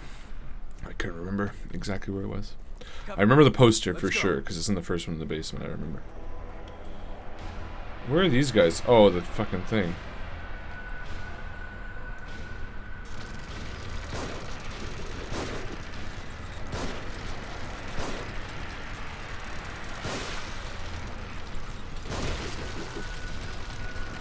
Burn, burn, burn. Come on.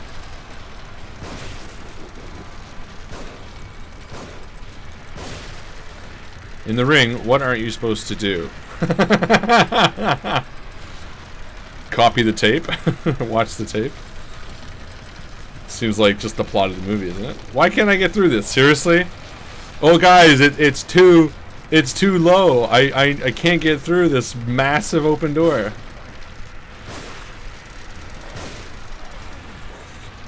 It's ridiculous. Watch the tape. Well, technically, yeah, you're not supposed to watch the tape, but you're not supposed to... Or copying the tape actually solves it, doesn't it? That's right, that's how you beat it. You copy the tape, because she wants your message. I gotta say, The Ring is a movie that, when it came out, I think we underappreciated. We were kind of like, oh yeah, it's a creepy movie, but it's actually a really good movie. I rewatched it a few years ago, sort of with a more critical eye, now that I've seen more horror movies. And it really holds up. What is the group of kids called in It? Oh. You know what? I just read this the other day. Not the book, but I remember reading a line from it.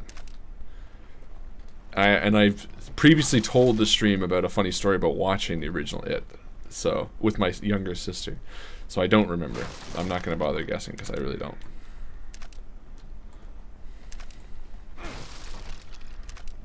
But I remember reading because I wanted to know. There's a scene in the book about like This looks like some kind of a they have sex with the girl, the loser club. There you go.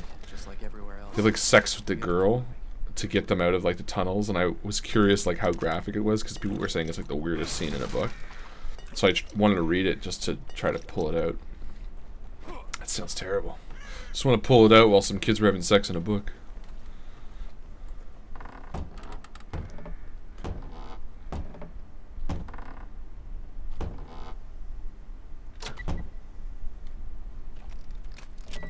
Nice. I just niced myself. They might be nearby. Shantytown. Where is this? Like, where is all of this? Like, there's like castles and rivers and there's just nothing. What is the name of the apartment complex in Toolbox Murders? I have never heard of nor seen that movie. Toolbox Murders. No, I don't think I've ever heard that. Toolbox Murders. Completely foreign to me. If it's good, tell me to watch it, whoever knows that movie. Father was a stern man. And I thought intelligent. But he was also pious. A believer. Somehow he always supported the church no matter what the newspaper said. He waved away the allegations as if they were infallible. The wretched, the vermin, the stern, all were taken in by that church. It's a church. Salvation and eternal life. Classic churches. Nothing they could promise that I couldn't take Can I away. squeeze through here? Oh, look. Look, guys, I found a secret. There's the key here. Wijsman Arms. I've never even heard of that movie, Toolbox Murder. Make some arrows, bro. Should I make some arrows? Sure. How do I do it? I have 45 things. Is it a little harder to move lately? I didn't know. What, let's see, control to make the bolt. But, can I make different bolts? Oh, change bolt, R. Agony bolt, explosive bolt, shock bolt, freeze bolt, flash bolt, harpoon bolt. That's hilarious. I didn't realize I had so many. So I'm thinking, what, like explosive bolts? Like 100 explosive bolts? I guess it's only... I can only carry 2, so let's just make as many as we can.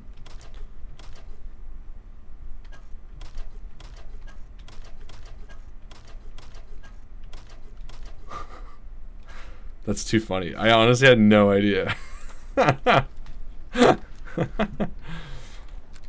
Cheers, Sneakers. Thanks for hanging out, buddy.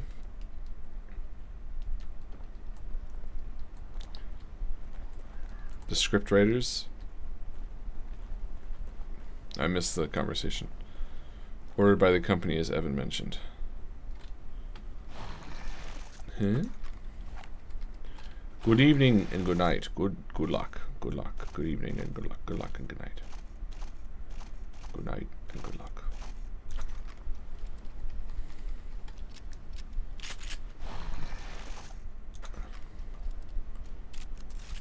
Just the freezing bolt's a good one to start with, eh?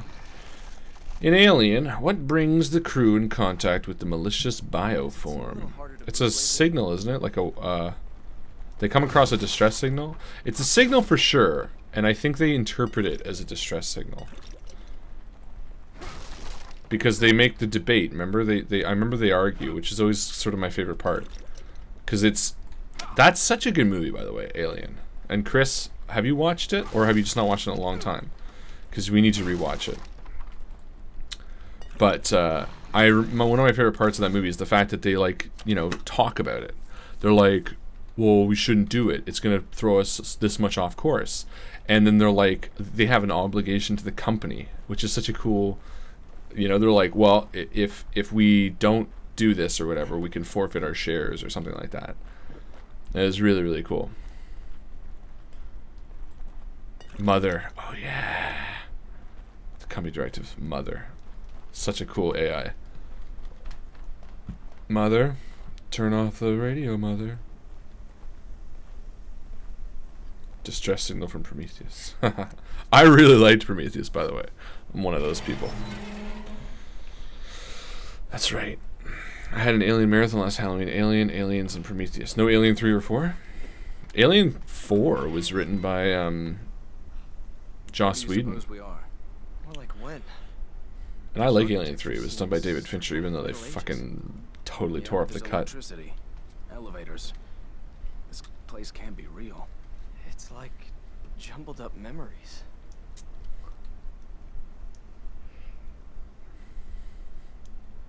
Well, yeah, all the ones in the series. Oh, okay. Well, I don't know. You might have skipped it. Some people skip it. Oh, we did this before about Prometheus. You're right. What are you led to believe is the cause of the zombies in Night of the Living Dead? I forget. Oh, it's a comet, isn't it? Yeah, space. It's like a meteor. Shit. I think it's a meteor. Let's hide out in here for a minute. No, the radioactive goop in barrels is from Return of the Living Dead 2. At least Return of the Living Dead 2, because I remember they opened those barrels in the basement. Oh no, Return of the Living Dead 1. And all that gas leaks out. Is this what it was like, Seb? After the accident? Well, I never put a gun to my head. No, of course not. Just quietly sank into a bottle. What power do the father and son have in We can't all be Insidious? perfect. Oh, It never affected my work. yeah. But hey, Sleepwalking read the body IA thing. report. Yeah, connection to the other? Is it called the other? Because I No, was what's it worried called? about It's got a your cool work, name. The Fade? Sebastian. What else is The there? Veil? Is it the Veil? I think it's the Veil, isn't it? We don't have time for this. I need my partner here. I'm counting on you. The Further. That's it. Insidious is a movie I loved, but I really, really didn't like the sequel. I thought it was so unnecessary. And just sort of shat all over the... Maybe. It's all symbols. Some Oh, I'm full health for could once. be useful. The sequel just shat on all of the awesome complexity of the think I'm first okay. one. We should probably get going. Maybe not complexity, but...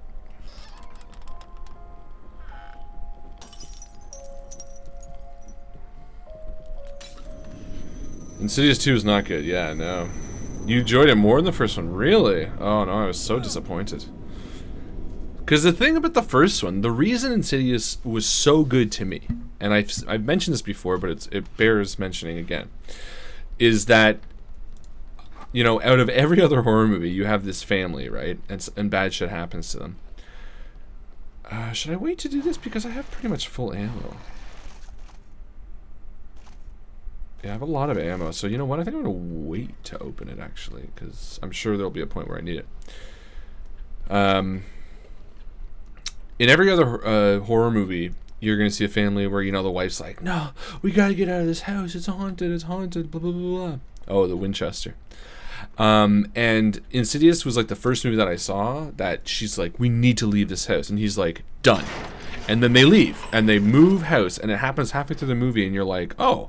And it totally caught me off guard. And I was so impressed that the movie like sort of played a bit on the norms that we, I guess, experience in regards to horror movies. Oh no, we're doing critical for that, right? And I loved it for that. To me, that was just fantastic. The sequel, I don't even remember it. I deleted it from my memory. I was like, yeah, no. While the Winchester is the cause of Sean's relationship, it might just save their lives. Chris, you're so cute. I can see you copy pasting it from whatever source you're doing it. Yeah, that's the only time I ever see people leave. Yeah, that's what was so great about it. And then the big sort of twist when she's like, yeah, no, it's not following your house, it's following your son, was just super satisfying. I remember being like, oh, fuck.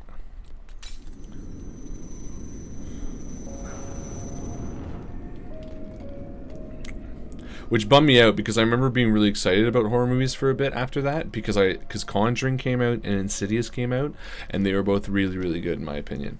And then Sinister was announced, and I love Ethan Hawke, and I was like, oh, they're doing so well, because I think James Wan had something to do with Sinister as well.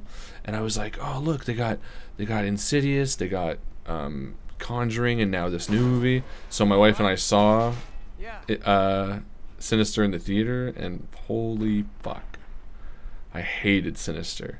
We both left the movie being like, oh, like groaning. Sinister was a movie that leads you down one path, you know, like a good horror movie does, and then doesn't deviate from it at all. It's like, here's a mystery, and everything you think happens does. And then the ending, when it's sort of like a big twist, or when you think it's going to be a big twist, it's like, nope, he doesn't get out. This is what happened. Ugh. Yeah, Sinister totally deflated. Sorry, Rye. I really did not like it. You know what? I had the same issue with that other movie we were talking about, with the mirror, the haunted mirror, which sounds so funny. What was it called? Oculus? Which Oculus I liked a lot more than Sinister. Like a lot more than Sinister. I'm trying to find cover if you let me. But Oculus I thought had a shitty ending too. Oh my god. Why can't I run? What the fuck? Why is he walking so slow? Ew. Oh my god, that was painful.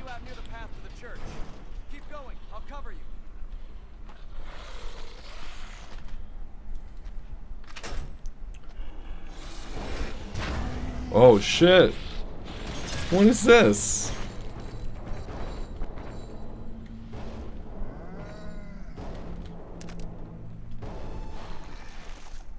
This is like an ogre.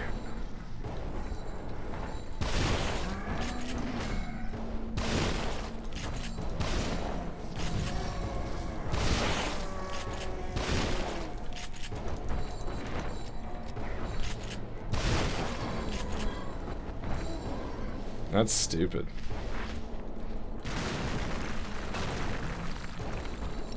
Oh shit, it's two of them? Oh shit. Holy fuck.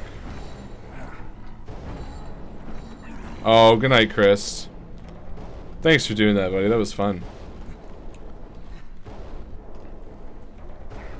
Do I have any explosives? Yes, I do. But, let me just get in a position. Oh, perfect. Let's sneak in here.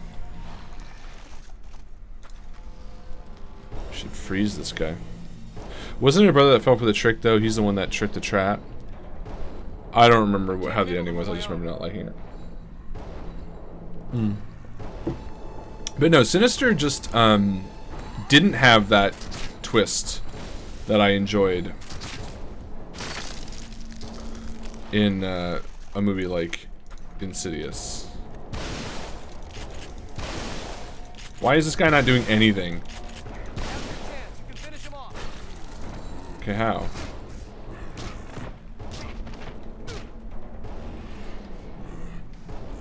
Spacebar? No, no, okay. Well, I'm out of ammo.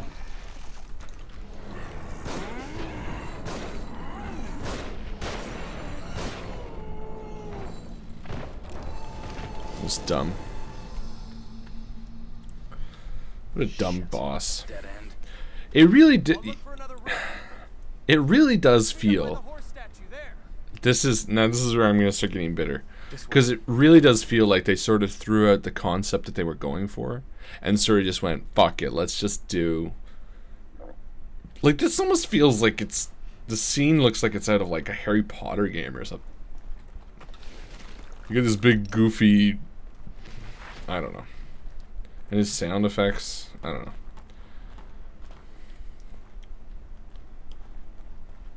It just seems like they either couldn't make up their minds or just wanted to do a totally different game or something. There was something about a horse in that house back there. And like, what's the point That's what I wrote. of writing these tiny, I mean, we've picked up what, maybe 8 pieces of document? And, which is okay. But like, none of them offer, and because we read the first 3 maybe. And we're like, yeah, there's really no point. And these scenes were really cool at first, this sort of coming back to your mind palace. But God, we were like just here 5 minutes ago. Like, how often do they do them? It seems like so much. I don't know, maybe I'm just becoming bitter. Oh great, a bolt. I don't even need it. Maybe we should go upgrade the bolts I can carry. I don't know, to me it's sort of devolved into, yeah, as Bjorn said it, just like a pure action. It's hard to convey good horror in daylight. Maybe, I don't know, it just feels like they gave up on the horror concept. Cause no, I think you can do horror in daylight. Agony bolts. Is this just generic agony bolts, I assume?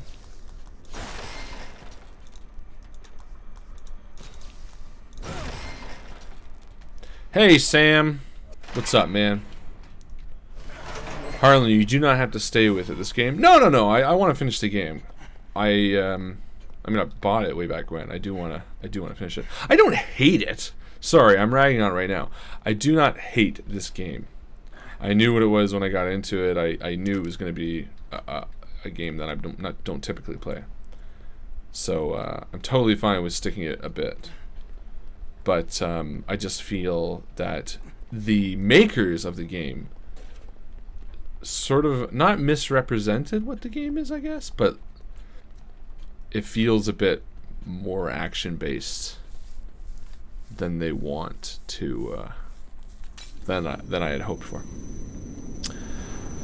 Chainsaw Massacre did it. Isolation and helplessness is the key to feeling dread, and that's the feeling you need in this game like this. Totally. Yeah. Well, I mean, yeah, isolation for sure, it helps. Dread, I don't know, I guess I have to feel like, first off, the characters matter, which I don't. I have to feel like maybe the enemy is relatively unknown, or that... You don't need to worry about me. I don't know, there's a lot that I could say about it, but in general, yeah. I'm going to be thinking of horror games done in daylight. You should. Where are we? Oh, we jumped down there. Hills Have Eyes did it. Yeah. Resident Evil 5 was all kind of messed up, and I think part of it was the daylight. That's creepy. Oh, there you go. Elements can be creepy. I hated this game, but I like watching others play it. Well, I'm not hating it, but I'm definitely not loving it. I don't know. It just seems like... It just... You know what it feels like? And you know what? Maybe it'll come out at the end. But it sort of just feels like a bunch of disjointed scenes in series that are sort of struck together. You know what I mean? They don't... It doesn't feel like they're meant to go together. Like, where were we? Like, 2 minutes ago we were, like, in, what, a graveyard? And now we're in, like, a big underhall with, like, stone slabs. It doesn't feel... Nothing about it feels real. And I guess when nothing feels real, it doesn't feel scary.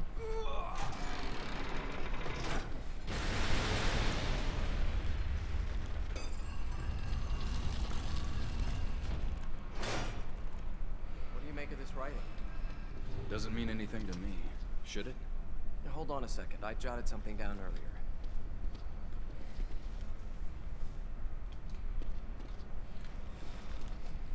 It seems the sacrifices need to be lowered onto the proper altars, and the safe way to him will be open. Well, it seems open, so maybe we did it right. Look around a little while longer. Nope.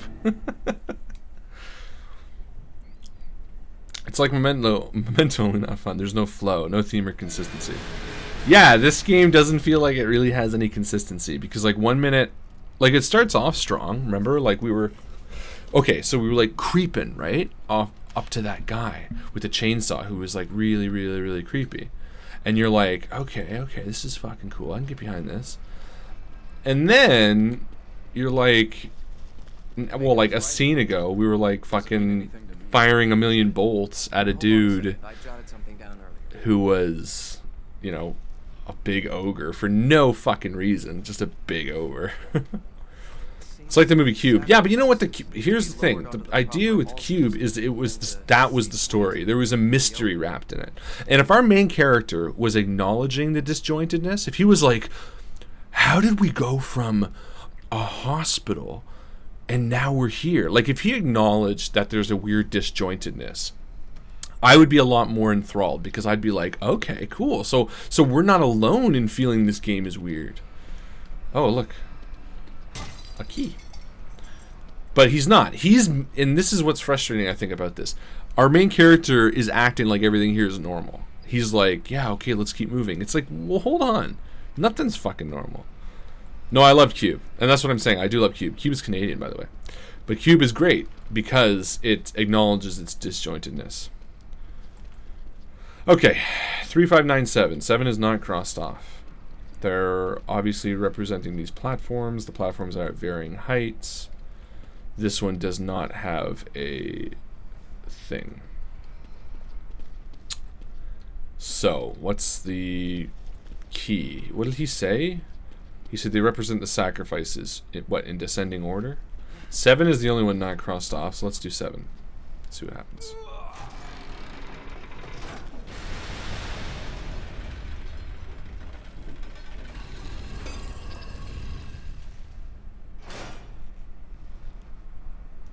Okay. Let's do this first. Cube is fun and interesting. Hadn't really seen a movie like that before I watched Cube. Yes, I agree. It's a high concept film. And I often really enjoy high concept films.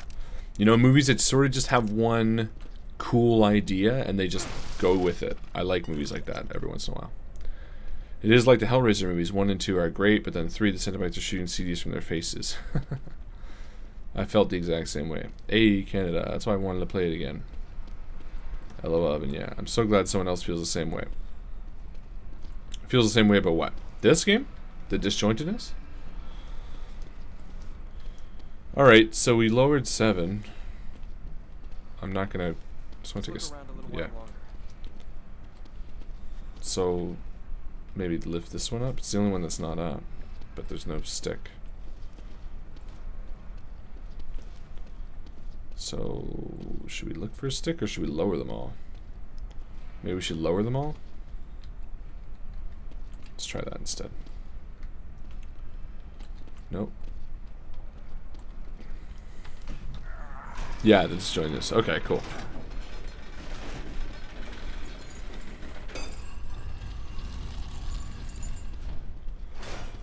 Like, why is no one saying what the fuck is going on? Yeah. Well, that's the thing. It's tough when you can't relate to your protagonist, right? And if you don't relate to your protagonist, then why the fuck do you care about him? And if you don't care about him, then why the fuck are you afraid for him? Right? So these are all sort of our school of thought. We need to relate to him so that we care about him, so that we fear for him. But we can't relate to him if he doesn't acknowledge any of the questions that we have in our heads. And I gotta say, one of the greatest feelings in a game is when... Is that all it took? One of the greatest feelings in a game is when you, the player, ask a question. Nope. When you ask a question and the character asks the same one. Like, I always love it when you're playing a game and you're kind of like, why the hell are we here? And then the protagonist is like, why the hell are we here? And you're like, fucking A, that's because that's how I'm feeling right now. And I don't understand, why this person isn't feeling the exact same way. Okay, I'm going to need some help. I don't know what this... I don't get this puzzle. Obviously, these represent these. I missed what he said, because... They don't all go down. This one can't be changed. Do they go maybe up in order? I don't know. Let's try that, I guess. 3 is down, so then, what, 5 comes up? 9 and 7. They're crossed off. 7's the only one not crossed off, so maybe it's the only one that needs to be up. Let's try that.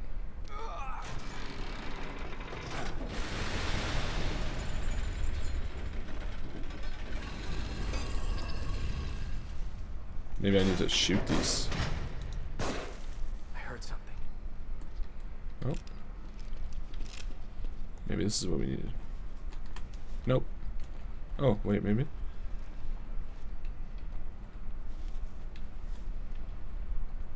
Oh, yeah, there we go.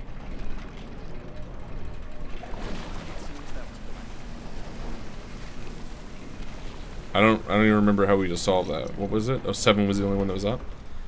Well, there you go. Oh yeah, let's take this elevator. Seems safe. The only thing I know about this character is that he's called Sebastian, that he's a crab from the Mermaid. So true. Falcor. Anyway, that's my grape. It's funny because I wrote on the subreddit, Bjorn, that you recommended horror gaming. Someone posted today, and they were like, what makes a good horror game? And the top comment was, the question was, I'm an indie game company and we're making another horror game. Or we're making a horror game. What would you recommend as, your favorite blah, blah, blah. And the top comment was fixed camera angles and, I don't know, something else that I disagreed with. Fixed camera angles and seeing the monster. Oh, not keeping me in the dark. Like flashlights and stuff like that. And it was the top comment, and I wasn't gonna comment, but then I was like, nah, I gotta say something, because I was like, look, I like fixed camera angles. First off, I don't really dig fixed camera angles, because as I said many times before, one of the biggest things that loses me is when I can see the character I'm playing. It immediately disjoints me from the horror. To me, a good horror game is when I'm in the position of the character. It's when I'm feeling the terror, and when there's when you can feel what the character is feeling, rather than shut up, rather than being force-fed like story points through dialogue and things like that, and limited camera angles or limited light and stuff like that, which is another thing they said. Oh, if you have a monster, I want to see it. You guys know one of the things I hate is seeing the monster. I love to just kind of turn away and not see it, because the minute I see... What is that? A wolf? It's like the Thing. Because the minute I see what the monster is, it ruins the immersion that I'm feeling. It kind of takes away all the terror. Anyway, I feel very... we do have a subreddit, actually, the INVICTUS stream subreddit. We don't use it very much. I would love to use it more, but it's just not needed really. They were too chicken to make a scary game with a girl. Horror is the only horror because the person experiencing it is afraid. Yes, I agree, and like that doesn't. Yeah, you should never see the monster. And I'm not against fixed camera angles. I don't think they're terrible. They're not for me, but I totally get that it might be someone's cup of tea. But for me, I like to experience the terror. I want to be in the point of view. I want to be the one creeping around corners. I don't need story force-fed down my throat. One of the most annoying things is when people tell stories for some reason through pickups. You know, you only get pieces of a story through like... Can you get it open? You only get pieces of a story through like diary entries, which is just annoying. You know, like you don't... Oh.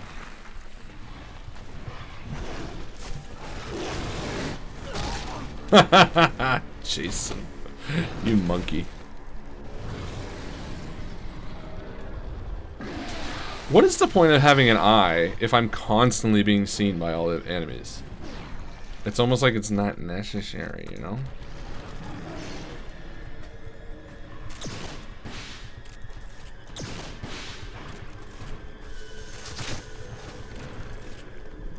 Did I get him?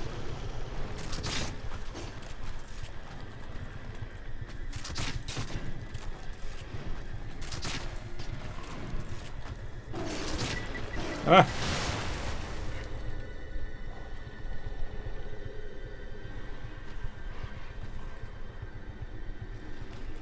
Who's afraid of the big bad wolf?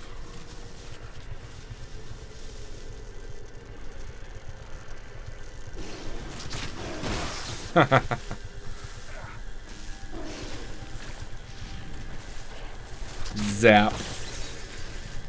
Zap. Zap. I have bows now. Alright, let's see.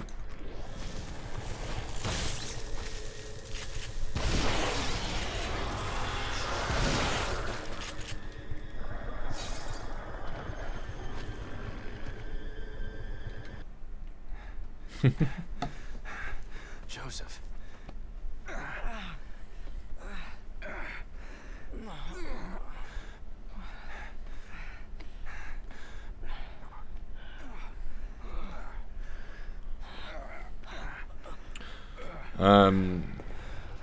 It's getting back up. No way. You left your glasses, Jason. Cool. I dropped my glasses back there. Fuck.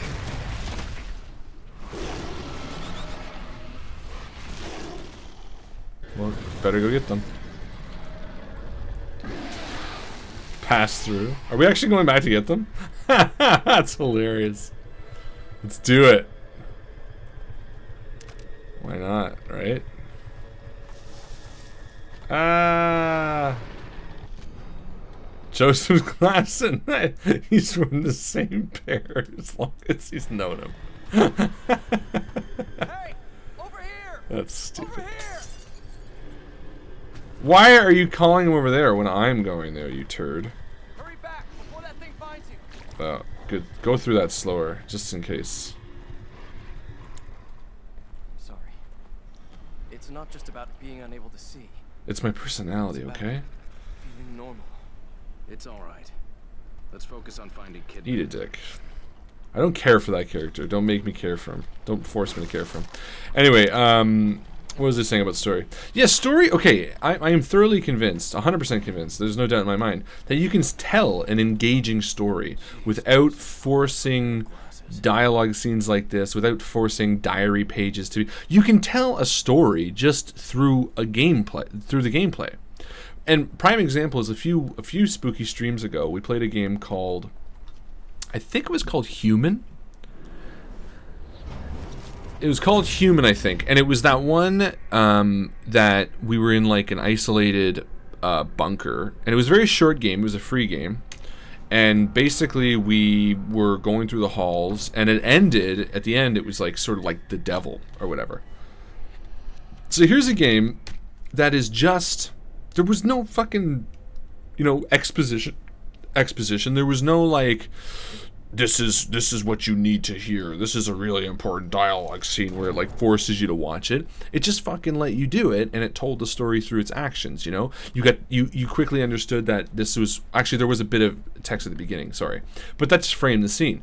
But there was like, there was a part where you see you see the facilities, you see what's happened, and you piece together the rest, and at the end there's a bit of dialogue, and that was it. And I thought that was a more engaging story than like any other story, because first off, it let me put myself in the position of the protagonist. It let me feel like I was walking those halls, therefore it made me feel the fear, because it made me think, okay, if I chose to go this way or that way, I'm the one that's going to die, not Sebastian fucking Cool Socks. That's what makes me scared, right? And then the story, it allowed me to sort of make my assumptions as if I was in that position. Like a lot of games force the story down your throat without realizing that if you're in that position, you might not have such convenient storytelling tools, right? I think we've said many times, you pick up a page and it says, and you know what? Leith actually was another great example. And Leith was the one that we almost first played. And Leith was, you just arrive on an island. And then you take like mine carts to the basement, and then it's just scary because you're like, why the fuck am I here, and all this stuff. Sarah is Missing was a great example. It was a great example of storytelling. It was engaging. It wasn't force-fed down your throat, but it was like, it was also imperative to the story, because that was sort of the way you had to play it, right? So.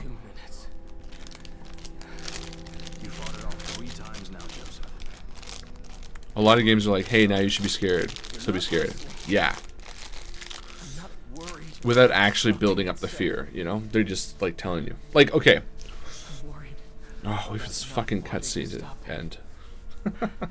This is going to be the Jason battle. You are not taking off your glasses after we just went back to get them. I don't know why. And I can't reason it away. It's deeper than that. It's like instinct. And it's getting stronger. Uh-oh, Jason Cool battle. Hold on. This might... Better not have used my syringe.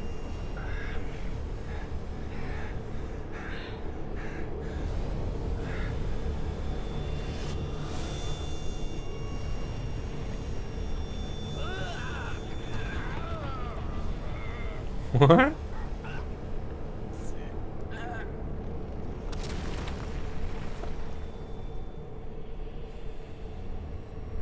Oh, I get it.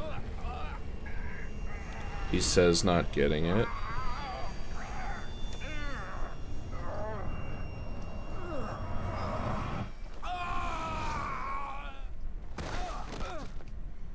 Crazy. Maybe this will be the point where he goes, what the hell just happened? Where am I? Why did I just do this? Or no, he's totally fine. He's like, oh yeah, that makes sense. Yeah, no, he's totally cool. No, what was I saying? I think arguably the best horror game that's come out in the last 5 years, and you can argue this, but I would want to hear your points because I would almost definitely disagree, was the PT demo that they released through the Silent Hill PT demo, where you're walking down that hall. Okay, and I have to pause for a second to think this through. I think that is arguably one of the absolute best horror experiences ever made, and I think anyone who debates that, I mean, if you have good points, okay, I want to hear them, but honestly, I think it was beyond fantastic. Why? First off, who the fucking cares about the story? It meant nothing. It doesn't matter. You start in a hall, you walk down the hall, it evolves over time, and that's all you need. It was atmosphere. It was like fucking, that's all it needed. It didn't tell you who you were. It didn't tell you why you were there. It didn't tell you, all this kind of shit.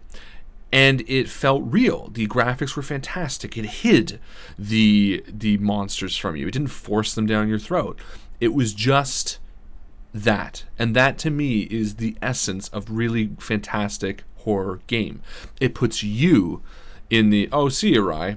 I know you're almost done, but I gotta split for a bit early. You gotta call the boyfriend and check his build in Minecraft. Good. Let us know how it is. Thanks for hanging out. It was, in essence, everything a horror game should be. It put you in the position. It didn't force feed story. It had fantastic graphics and noises. Yeah, and noises alone were fantastic. And it made you wonder. It wasn't filled with puzzles. You know, Amnesia is fine, but I hate Amnesia because of all of its puzzles. I hate Amnesia because of all of its exposition. Amnesia is so built around reading text that it drives me nuts. And PT, to me, was everything a horror game should strive to be. Yeah, that's sort of my weird rant, even though it sounds like we all are in agreement. I think a lot of people, and the thing is, it's not really, I don't know anyone who debates that PT is not fantastic, because almost everyone that has ever played it, and if you haven't played it, then you know, oh, look, now we're in Zelda. I think if you didn't enjoy it, honestly, you probably just haven't played it, or you haven't given it a fair shot. Because if you like horror, you'd like that almost definitely. Puzzles purposely destroyed the feeling of horror. PG did have a few puzzles, though. There was one or two places you get so frustrated because I couldn't figure out what to do next. Ah, okay, but here is the rub with that, Bjorn. Those puzzles were not dependent, the story was not dependent on you solving those puzzles. Those puzzles were bonuses to the story. They were things that improved. They were puzzles that made the experience a bit better, but it didn't stop you in your tracks. It didn't say, no, you can't go any further until you figure out these puzzles. Because you could literally walk those halls in the end and touch a few things and you would exit. Yeah, exactly. Evan hit it on the head. The puzzles were not the point, and that's exactly it. I mean, Amnesia, when we were playing Amnesia, remember? Like, we stopped because we couldn't fucking get any further because we didn't know what to do. We're like, okay, how the hell do you get out of this room? And there's a certain amount of frustration that comes, you know, or that shouldn't come, when a horror game makes you frustrated to the point where you can't progress. Like this fucking game. Ugh. Let's run past these guys. What's that? Looks loose. These guys do not care what I'm doing.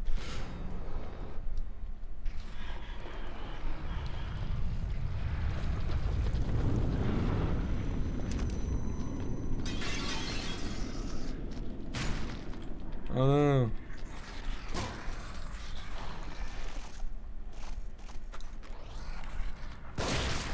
Oh, that was a good shot.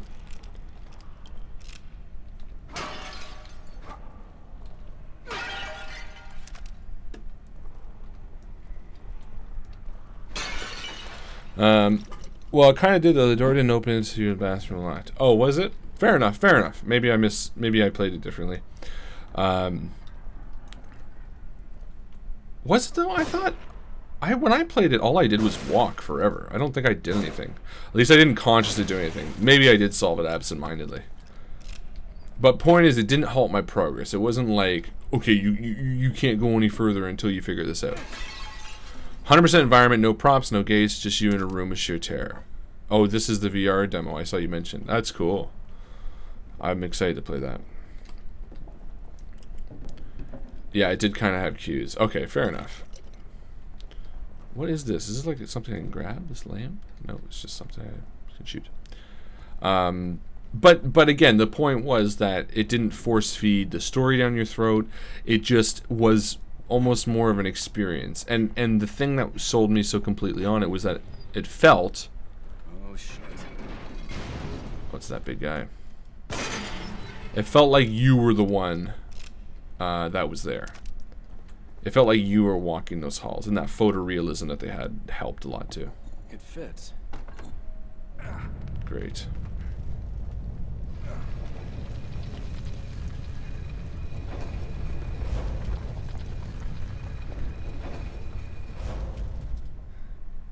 So now we get to get the other 2 puzzles to fight that guy, of course. Bjorn, I can see that. It was imposing a step to continue, but as a game, but that is the game of it, so you can see how it would take you. Yeah, I don't disagree though. PT was amazing, but the puzzles. No, totally fair, totally fair. I misremembered, and that's fine, Bjorn. You know I appreciate when people disagree with me. You motherfucker. No, I'm just kidding. No, and that's fair. But again, I think the essence of what it was beyond fantastic. It was by far the best horror game in the past 5 years. All right, I'm gonna save it here. So yeah, so what was my point? But therein lies an example of a game that didn't force feed you this storyline. It didn't force you to play a character to have this, stupid relationships where they force you to have, contact with Mr. Gloves. And it was terrifying. And to me, that is what more games should strive to do. I guess over the past few years, Until Dawn might be one of my favorite horror games. I have not played it, but I would love to. As a fan of horror movies, it was amazing. It was an actual game with replayability, though. As an actual game with replayability, But that's one you can sit around with friends and watch them react. Yeah, I totally agree with that. Storytelling games are really fun in that capacity, too. Like the Walking Dead series of Telltale games. My wife and I have played all of those. Life is Strange was mentioned earlier. Because they are stories, and your choices affect them, and those are really fun to play. So I totally agree with that. And horror in that capacity can be effective as well, because in that sense, it's really just a movie. But to me, to fully utilize a horror game is to put yourself in the position of the main character and allow your choices to feel, like, if you choose wrong, you're the one that's going to die. To me, that's what makes me jump, at least. The radio retelling the story was cool in PT, and you did not have to listen to it, but even at constant background noise level, even once it turned off, it was spooky. Yeah. No, it was really good. Until Dawn hit a lot of horror movie tropes. Yeah, I remember I saw a few gameplay demos of it. Also enjoyed the gibberish part. It was in Swedish, so I could actually understand it. I didn't know that. To me, it was just gibberish. Alright guys, it is 8 minutes to midnight.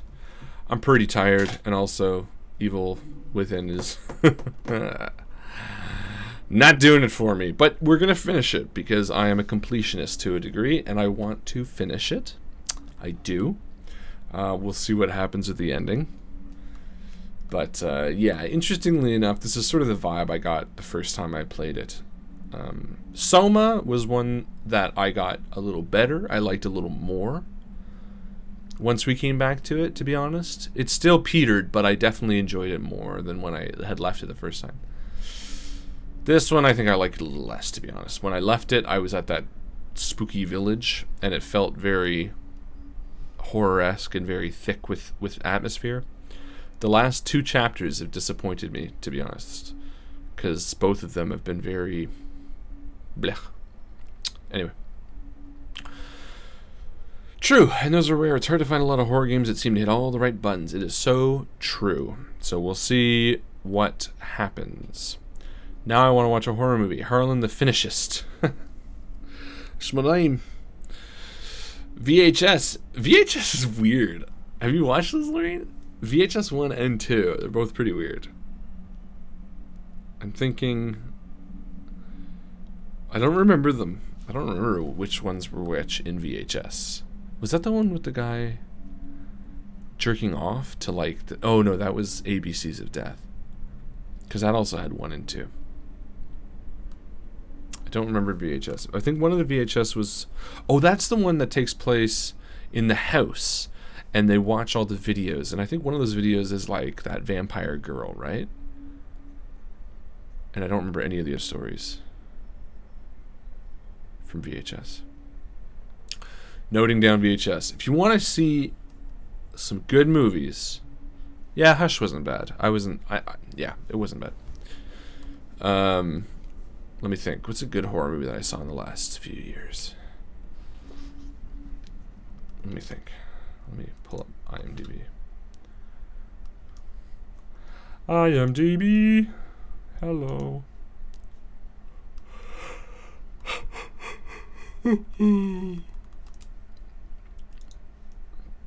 Let's see if there's any I recently watched.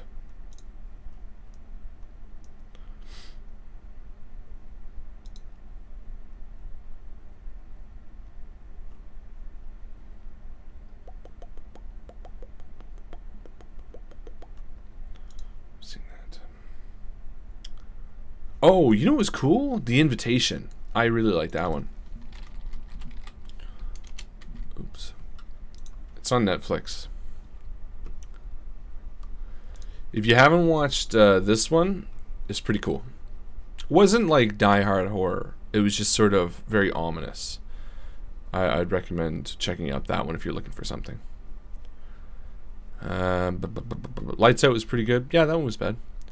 A lot of people enjoy Don't Breathe. I want to watch that. It Follows was great.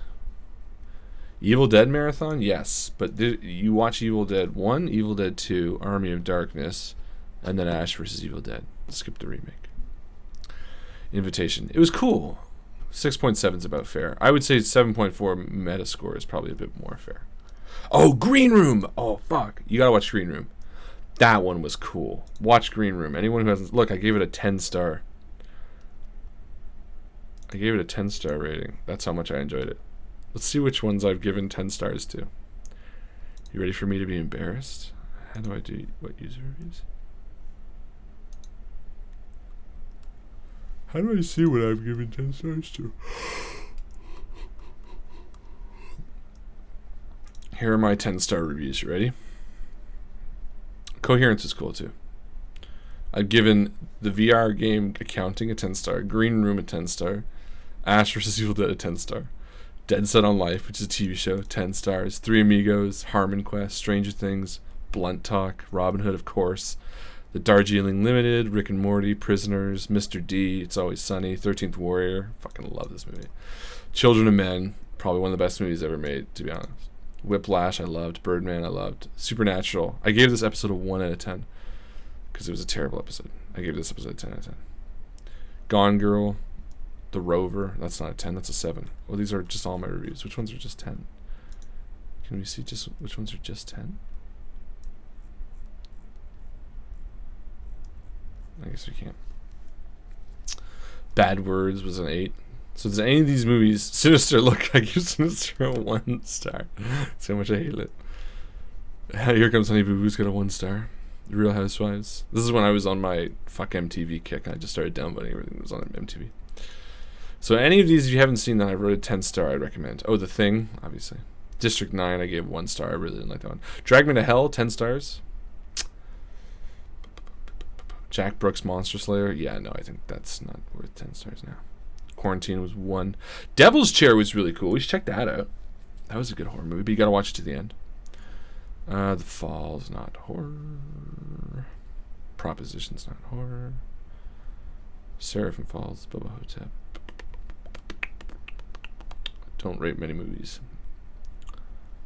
Oh, The Tenant. Oh, that's a good one. Irreversible. Sunshine.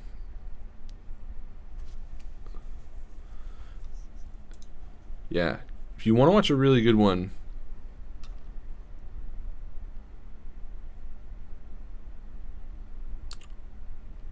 yeah, I don't think there are any other horror movies here. Yeah, that's it. Devil's Chair is really cool. Look at this, 4.9. Whew. You gotta watch it to the end.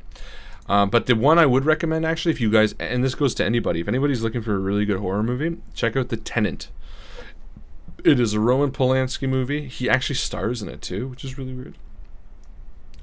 It is a very chill, very disturbing, weird movie. And I thoroughly enjoyed it. I think it's probably one of the scariest movies. I think, I don't know. You know why? Because it's a really unsettling movie. It's a really bizarre movie. There's a lot of weird sort of stuff that happens. So, there you go. Bjorn, if you're looking for a recommendation, or anybody's looking for a horror recommendation, I recommend The Tenant. And I recommend this one too because I don't think many people have seen it. it's not a very common horror movie. Like, it's not really a really, really well-known one. In fact, the only reason I found it was actually from the Bruce Campbell biography, because Bruce Campbell said that this was his favorite horror movie. And I was like, well, I gotta watch that. And that's what it was. So there you go, guys. What do you got going on here? A lot more dread and atmosphere compared to the gore and gross factor is always a good thing. Well, Tenet is all atmosphere. Grudge? I've never seen The Grudge. Maybe I should. I will give anything a shot. Downside to that is you get the honor to see a lot of bad stuff. Don't get down.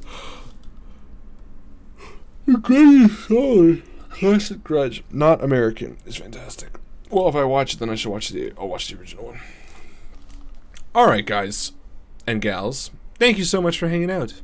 This has been a blast. This has been a really good chat, hangout, chilling, all that kind of stuff.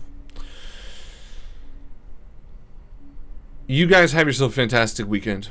Have yourself a fantastic night. Next week, it's the last week before Christmas, so it's going to be good spirits. So let's keep it up. Thanks, guys. Have a great night. Have a good sleep. No, don't thank me. Thank you guys for hanging out. Lorraine, Bjorn, Tim, Evan, Greg. I know there are more people. Mark and Victoria, I think they might have left. I don't know. Mike's still here. There you go. Thank you, guys. Have a great night. See you around the table.